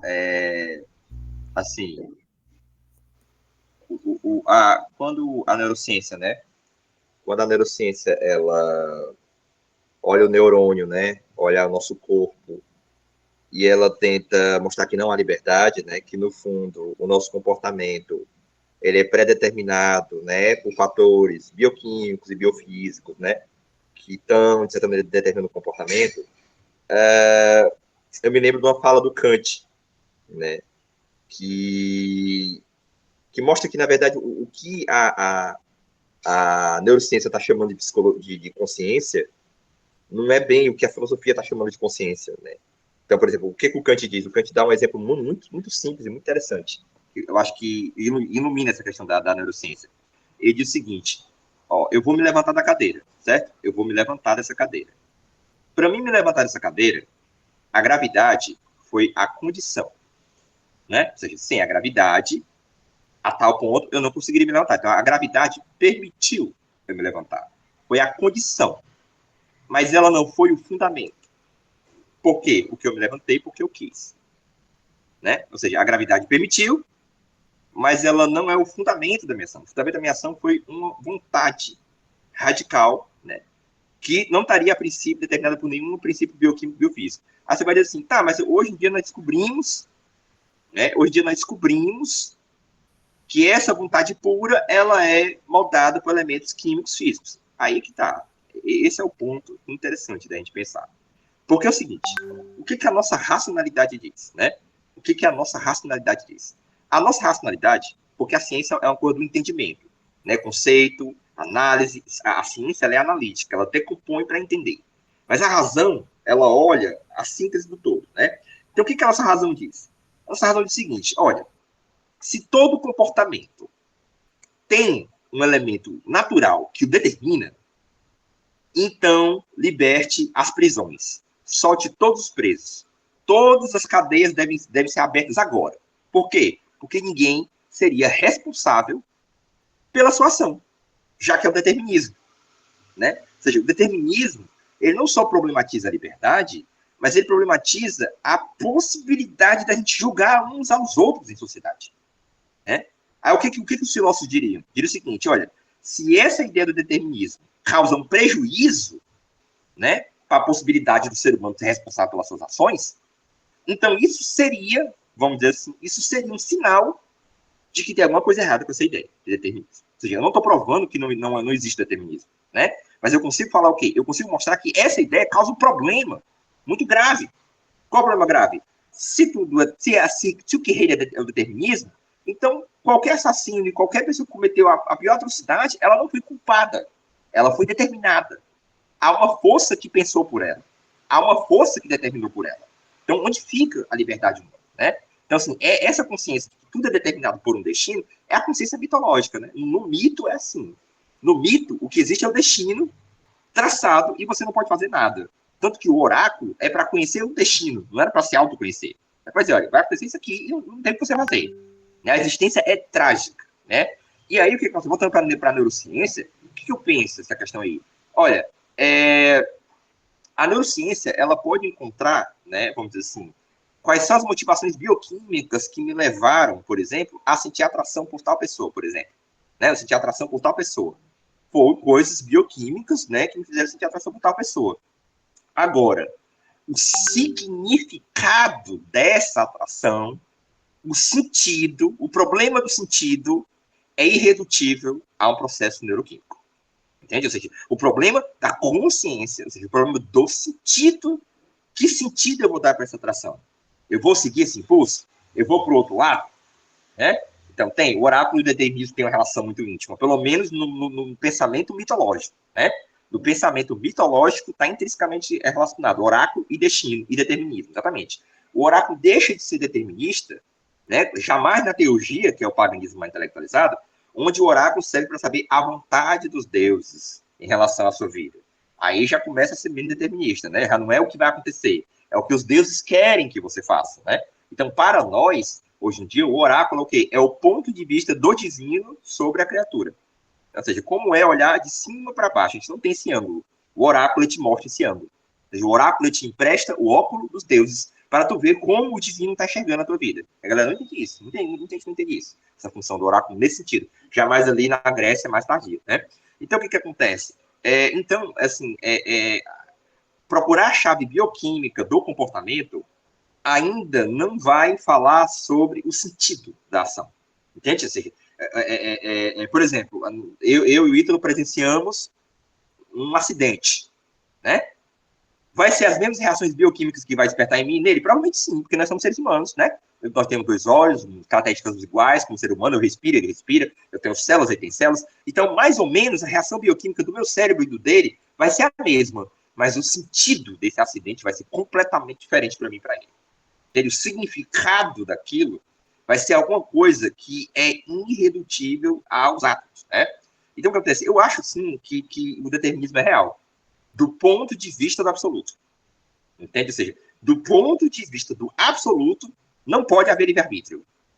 Entendeu? Eu acho que o determinismo é um ângulo do absoluto, não é o nosso ângulo. Então, o determinismo pode ser a verdade final, mas ele é inútil, no que sentido, né? No sentido de ensinar o homem a sua responsabilidade diante do seu caminho. Entende? Pelo contrário, como tu diz, né? Ele vai passar a mão na cabeça. Então, ele tem um prejuízo moral.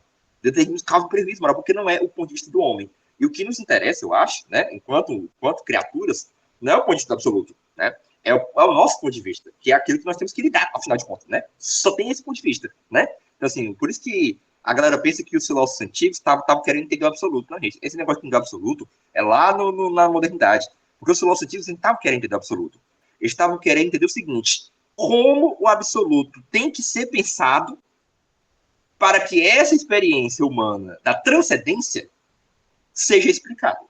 Ou seja, os antigos entendiam que a transcendência era a experiência mais profunda do ser humano, a mais radical, e eles queriam pensar, então, como o universo tem que ser pensado, tem que ser imaginado, tem que ser construído, como seria, que tipo de universo explica a possibilidade dessa experiência redentora. Interessante, né? Ou seja, eles não querem saber como o universo é. Eles já dizem, não, a gente sabe, a gente só quer entender qual a fórmula do universo que explica isso que já está, que é a experiência originária humana. Ou seja, eles não querem entender a verdade, né? Assim como a gente imagina, né? O real, né? Eles querem entender que tipo de real explica o mais real ainda, que é a experiência da transcendência, que é o mais radical. Vocês estão entendendo, né? Quer dizer, é isso que o Platão faz, por exemplo, né? Então eles eram bem pragmáticos. Eles queriam dizer o seguinte: olha, o universo tem que ser assim, né? Para que essa experiência que nós experimentamos faça sentido. Porque ela faz sentido. Então, é a partir dessa experiência que faz sentido é que eles vão entender como é o universo que explica essa experiência. Né? Exatamente. Exatamente nesse sentido. E aí, o que acontece? E aí, o determinismo, acho que é um coisa do absoluto. E eu digo mais, né? Talvez nem o próprio absoluto seja determinista. Talvez o próprio absoluto, agora antecipando que o Jacob Boehme, o Novares lá na frente, né? Assim, dando spoiler, eles vão dizer, vão flertar com a ideia de que o absoluto, ele também não pode ser determinado. Porque se o absoluto for determinista, ele não é livre. A liberdade é superior ao determinismo.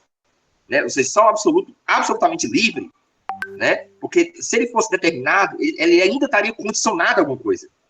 E como ele é o incondicionado, o absoluto é aquilo que não tem condição mais nenhuma, ele só pode ser a liberdade. Então, a liberdade humana talvez seja um fundo do abismo do absoluto. Isso é o Novares. Entendeu? Ou seja, por isso que ela é imponderável. Ou seja, na verdade, o próprio absoluto tem que ser livre. Por que ele tem que ser livre? Porque se ele for determinado, se ele for determinista, ele ainda não seria o absoluto. Ele ainda estaria acorrentado, né? E o absoluto só está acorrentado a uma coisa: o absoluto é condenado a ser livre. Apesar de dizer que o absoluto, ele é condenado à liberdade. Entende? Ele só pode ser liberdade. E aí a liberdade humana é o que atualiza esse abismo insondável.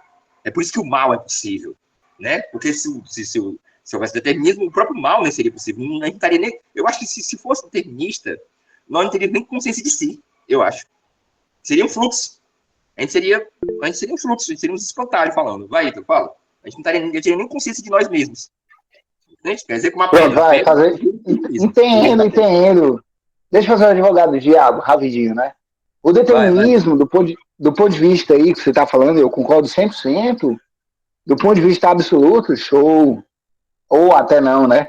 Mas, o que é que acontece? Existe um longo caminho do absoluto, né? Lá de cima, da procissão dos deuses, como a gente viu lá, até chegar no nosso dia atual, até chegar no nosso Nietzsche aqui, onde estamos conversando, né? Existe uma história a ser traçada, né? E essa história a ser traçada, se a gente for falar, beleza, é determinista do ponto dos deuses, show! Ou então, tipo assim, tem um livre-arbítrio dos deuses? Tem. Agora a questão é, O que eu fico me questionando, assim, é só abrindo o coração para vocês mesmo, né? A gente está aqui, né? A nossa consciência, o nosso ego, né? Ele não pode se confundir, talvez, aí eu não entendo de filosofia, né? Num estudo filosófico metafísico, entre o que os deuses querem e o que o nosso ego pensa que quer. Porque parece que, né, nesse poucos anos de estudo, parece que os deuses, eles pendem para o caminho, né, e o nosso ego, ele pende para o caminho que os deuses querem que a gente vá, né?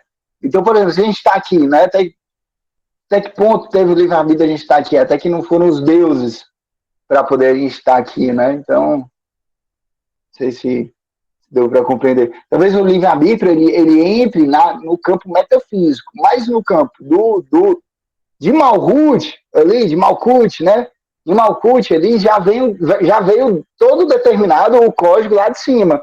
Ele vem ali, ó, chega em Malkuth, condensa. E a gente experiencia esse código já pré-determinado. Não sei se existe algum estudo filosófico sobre isso, mas vocês me elucidam.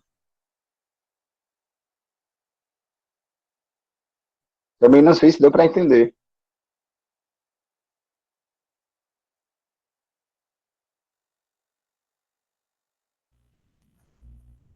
Cadê? Vai não abrir no. Que eu ia falar agora? Que já acabou o livro 6, não tem mais o que falar. Pra mim, já deu.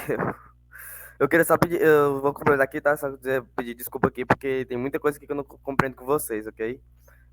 Tem, tipo assim, o Léo falou sobre o Virgem, Pisciano, não sou muito familiarizado com isso, tá? Então, Pronto, vou dar cooperação com isso.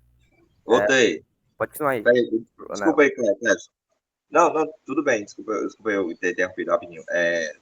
Assim, falando sobre a sua apresentação, foi assim, excelente.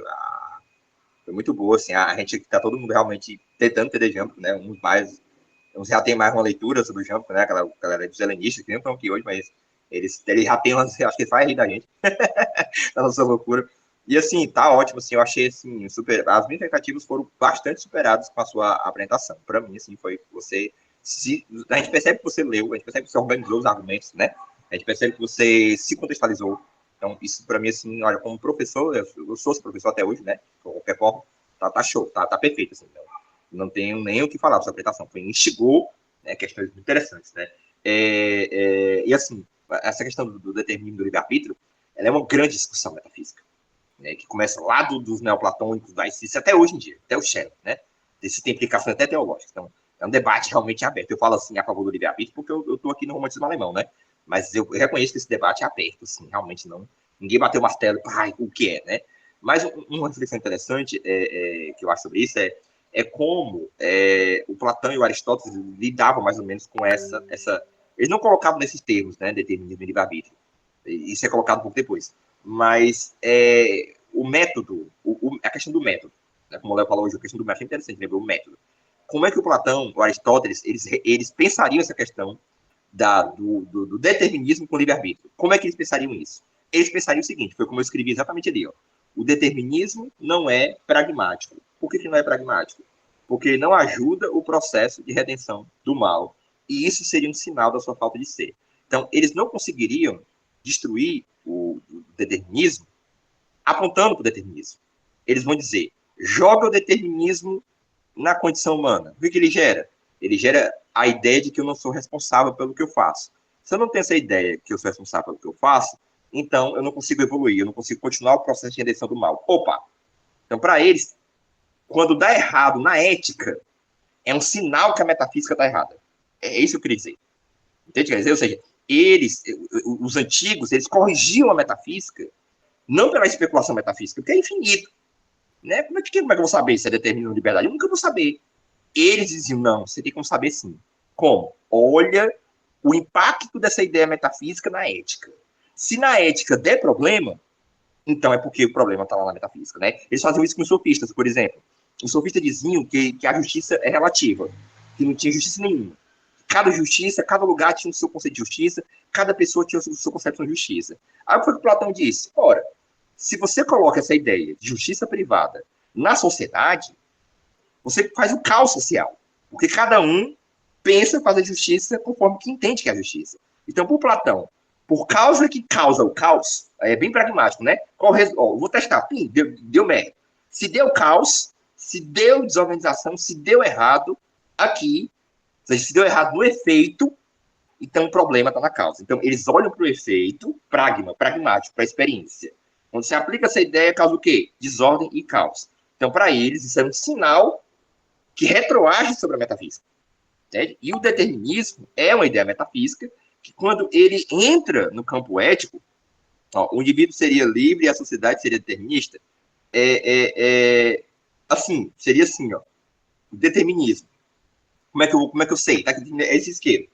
Como é que eu sei que o determinismo é a verdade metafísica ou não? Por Platão e por Aristóteles. Eu jogo ele no plano ético. O que o determinismo faz no plano ético? Ora, ele tira de você a responsabilidade pelas suas ações. Ele estraga a liberdade. Então, se ele estraga a liberdade, se ele tira a responsabilidade, se ele alivia a responsabilidade, então ele atrapalha o processo evolutivo. Então, isso seria um sinal. Opa, tem algum problema metafísico com o determinismo. Então, eles aplicam. É bem pragmático, bem experiência. Pega o bichinho, aplica na experiência. Pipi, deu certo, então é bom. Pipi, deu errado, então é errado. Então, isso era o parâmetro para corrigir a metafísica, que nós modernos não temos. Né? Por isso que o Kant chegou lá no século XVIII e disse assim, gente, vamos parar de falar de metafísica, porque ninguém vai chegar a lugar nenhum, ninguém sabe nada disso. A gente não tem como ter o ponto de vista absoluto, a gente nunca vai chegar a lugar nenhum. O Kant desiste da metafísica, né? É por isso que depois do Kant é pós-metafísica. Aí vem o Nietzsche, vem o Marx, ninguém quer saber mais da metafísica. Porque, tipo assim, eles olharam assim, não, mas isso aí é uma discussão infinita. É uma discussão infinita porque nós perdemos o parâmetro que os antigos tinham para corrigir a metafísica. Como é que eles corrigiam a metafísica? Aplicando na sociedade. Se aquela ideia causa ordem, causa evolução, ela é verdadeira. Se aquela ideia causa caos, causa confusão, então ela não é verdadeira. Né? Então, assim, é pelo efeito que ela causa. É bem pragmático nesse sentido. Nesse que vocês estão entendendo. Então, eles corrigem o sistema ético. Então, eles são contra o determinismo, porque quando você joga o determinismo na condição humana, né? Por exemplo, o cara sei lá, cometeu um assassinato. Se é o determinismo, ele não precisa nem ser julgado. Porque foram forças naturais que determinaram. Engraçado que o Spinoza acredita nisso. Incrível, vou dar uma chave para tu, Vitor. O Spinoza é determinista. É um moderno determinista. Incrível isso. E ele acredita na liberdade. Né? Só que a liberdade do Spinoza é apenas a liberdade de conhecer o determinismo. Para ele, a única liberdade é você entender o determinismo. É a única coisa que a gente pode chamar de liberdade. Então, Spinoza é um grande filósofo, né? Mas aí o idealismo alemão vai chocar com isso. Vai dizer, olha, Spinoza, peraí. Mas se não existe a liberdade, fudeu para o sistema jurídico. Fudeu, por que o juiz vai julgar? Né? Cadê os fóruns? Fudeu a sociedade. Assim, o pacto social rói por água abaixo do determinismo. Porque ninguém seria responsável por nada, a rigor. Porque tudo foi determinado, entendeu? Vai, Edu. Concordo em 99,9%. Mas o que me intriga, às vezes, é no seguinte sentido, né? Por exemplo, o que faz a gente aqui ser maior, por exemplo, do que outras pessoas, ou outra galera que está aí, por exemplo, assistindo o Jogo do Leão, ou está em outros cantos, ou está assistindo a novela, o BBB, ou então olhando o TikTok. O que faz a gente? Será que foi a nossa vontade? Né? Será que foi a vontade dos deuses em algum momento aqui na nossa conversa a gente tem um elo, uma comunhão e a gente recebeu o maná e o maná subir também, né? Então onde eu entro no determinismo é nesse campo justamente do nosso ego, da nossa percepção acerca da vida e não no metafísico. No metafísico a liberdade pode rolar solta, mas aqui parece que no campo físico da vida, como ela realmente se propõe, parece que ela é um pouco determinista, né? E eu trago isso e eu acho que cada um pode trazer isso para suas vidas, quando a gente for avaliar. O que é que fez a gente entrar nesse grupo? Foram decisões próprias nossas? Rapaz, aí será que foi realmente? Que o cara vai ver.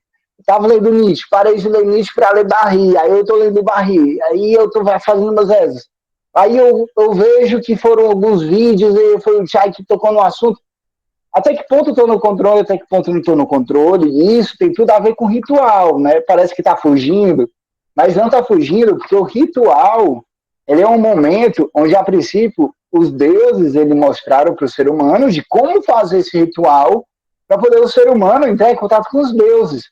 Então, o livre-arbítrio na decisão do ser humano de fazer ou não o ritual, de fazer ou não a quaresma, tem tudo a ver com a evolução do ser humano, ao meu ver, a princípio, né? E a própria evolução dos daimones, da corrente filosófica que aquele ser humano segue. Então, é meio que uma via de mão dupla, né?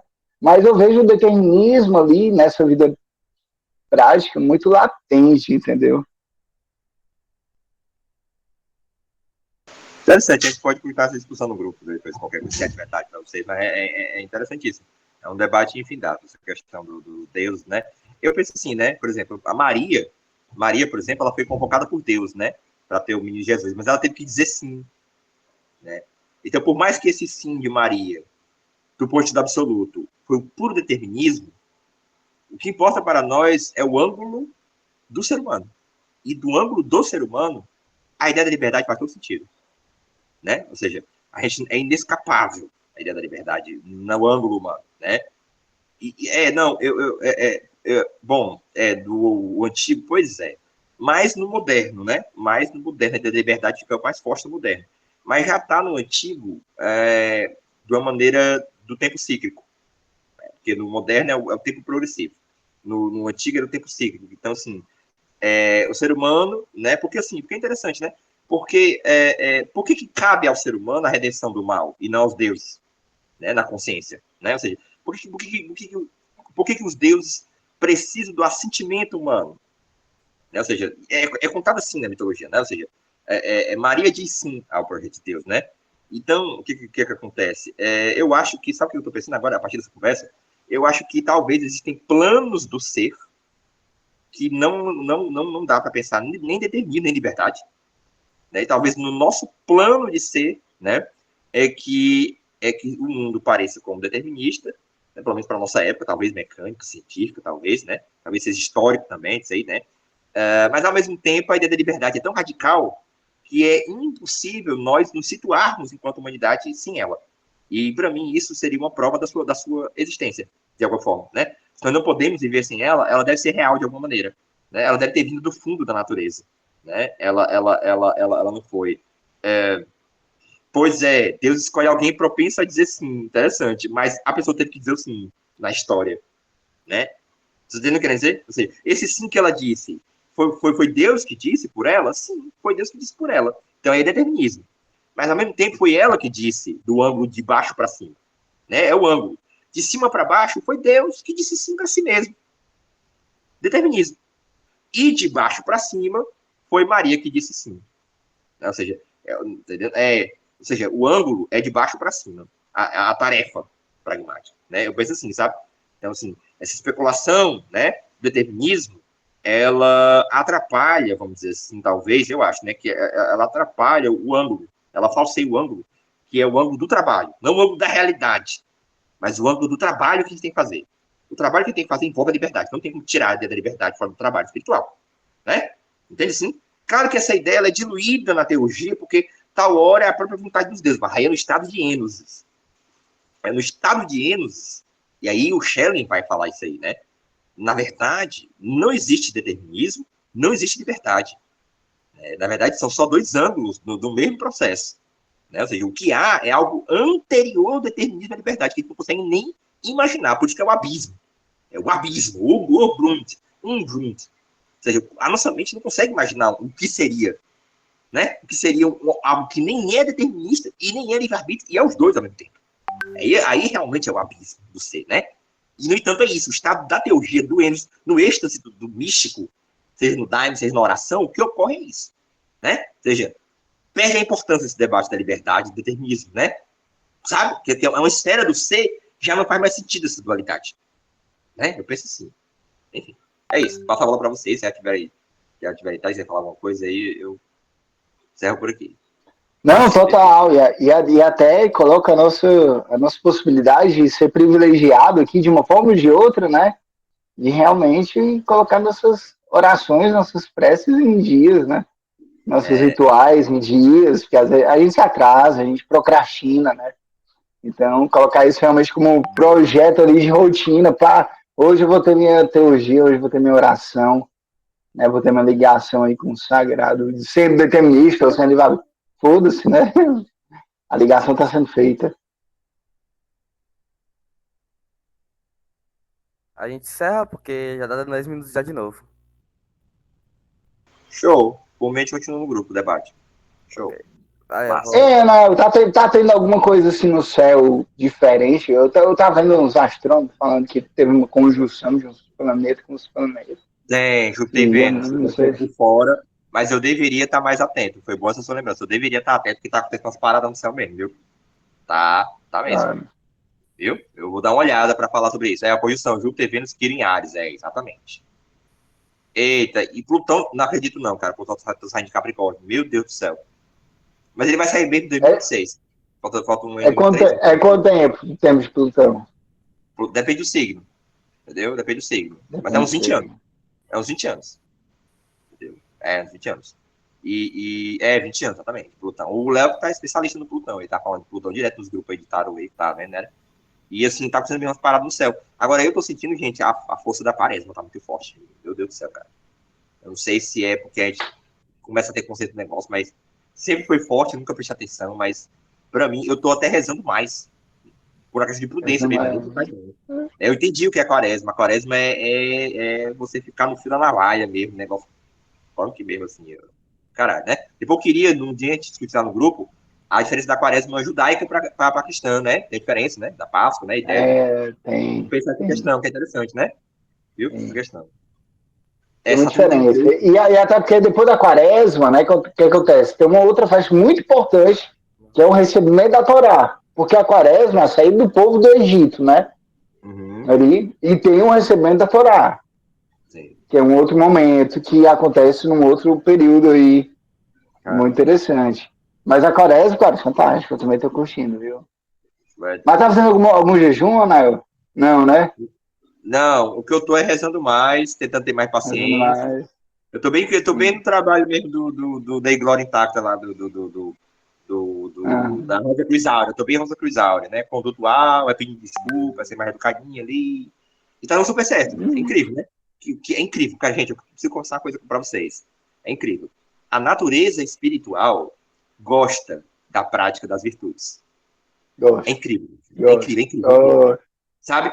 É aí que tá a magia, entendeu? Você pratica a virtude, os caminhos abrem. É incrível isso, cara. É incrível. Você é um bumerangue. Você joga, o negócio volta. Você joga, o negócio volta. É por isso que eu pensei a magia. Você da magia, entendeu? Porque não depende só do sujeito. O negócio volta de lá pra cá. Entende? O céu responde. O universo responde de fato.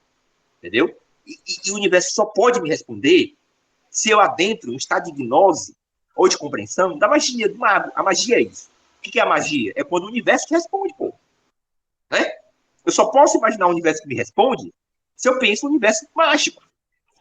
Né? Entende? Então é incrível isso. Agora, a minha inquietação, sabe o que é?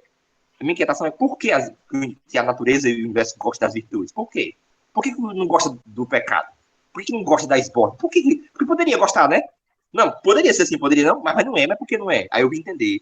Eu sempre entendi, mas esqueça e volta, porque é um exercício, né, espiritual, né? Não é uma questão intelectual, é um exercício espiritual. Né? A gente está aqui só fazendo um exercício espiritual. Né? Bem, é intelectual, mas para fazer exercício. Mas aí eu vou entender.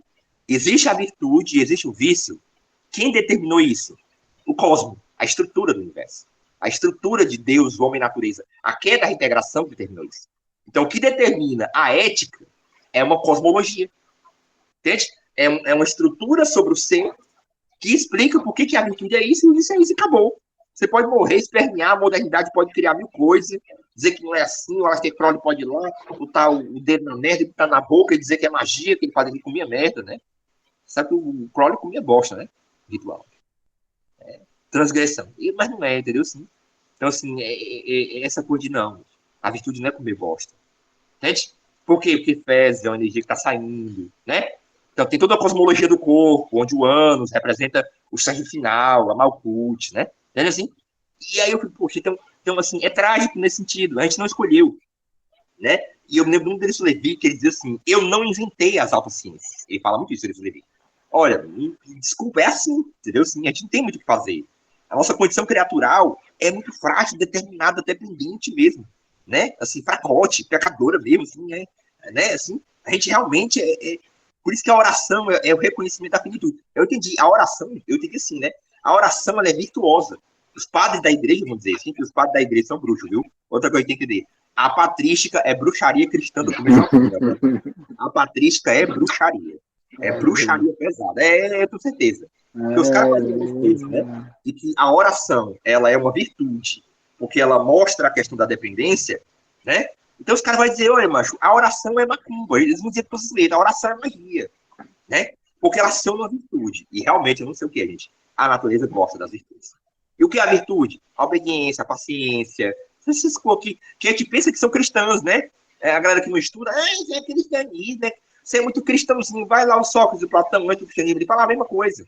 Né? Vai lá no hinduísmo é a mesma coisa.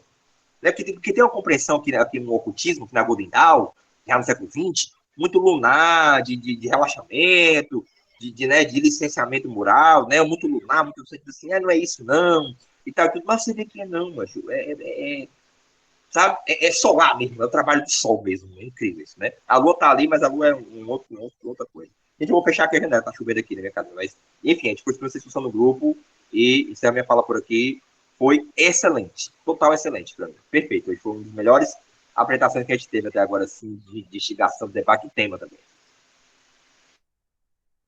Foi muito bom, muito bom, muito bom. E só complementar aqui o que o Anal falou, né? Falando um pouco aqui da experiência. Por exemplo, cara, quando eu tô fazendo um experimento com barri, né? Então eu pego de manhã, cedinho, vou lá pra varanda e começo né? E aí é onde entra esses dilemas, né? Essas questões da gente se aprofundar na nossa psique, né? Nossa mente. O cara lê um livro, ele se conecta com o livro e automaticamente ele já se conecta com algumas forças, né? Superiores, só pelo fato dele ler o livro. Ele não precisa ali fazer algumas coisas que a princípio era para fazer, né? Não sei.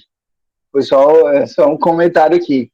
Mas quando eu leio, por exemplo, o livro e eu me conecto a nisso, né? Por exemplo, quando eu orar, eu me conecto com a fonte de Deus. Então eu não preciso ali pegar um bode, colocar um bode expiatório, um bode dentro do templo, fazer várias oferenças para poder me conectar com Deus.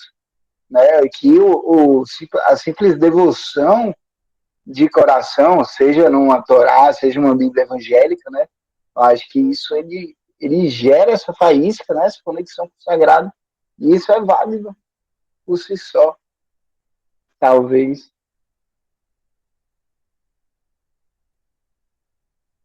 Beleza, vamos fechar agora porque só falta 3 minutos aqui, já vai digar sozinho se não fechar. Show. E muito obrigado. Valeu, galera. Valeu. Show. Lá.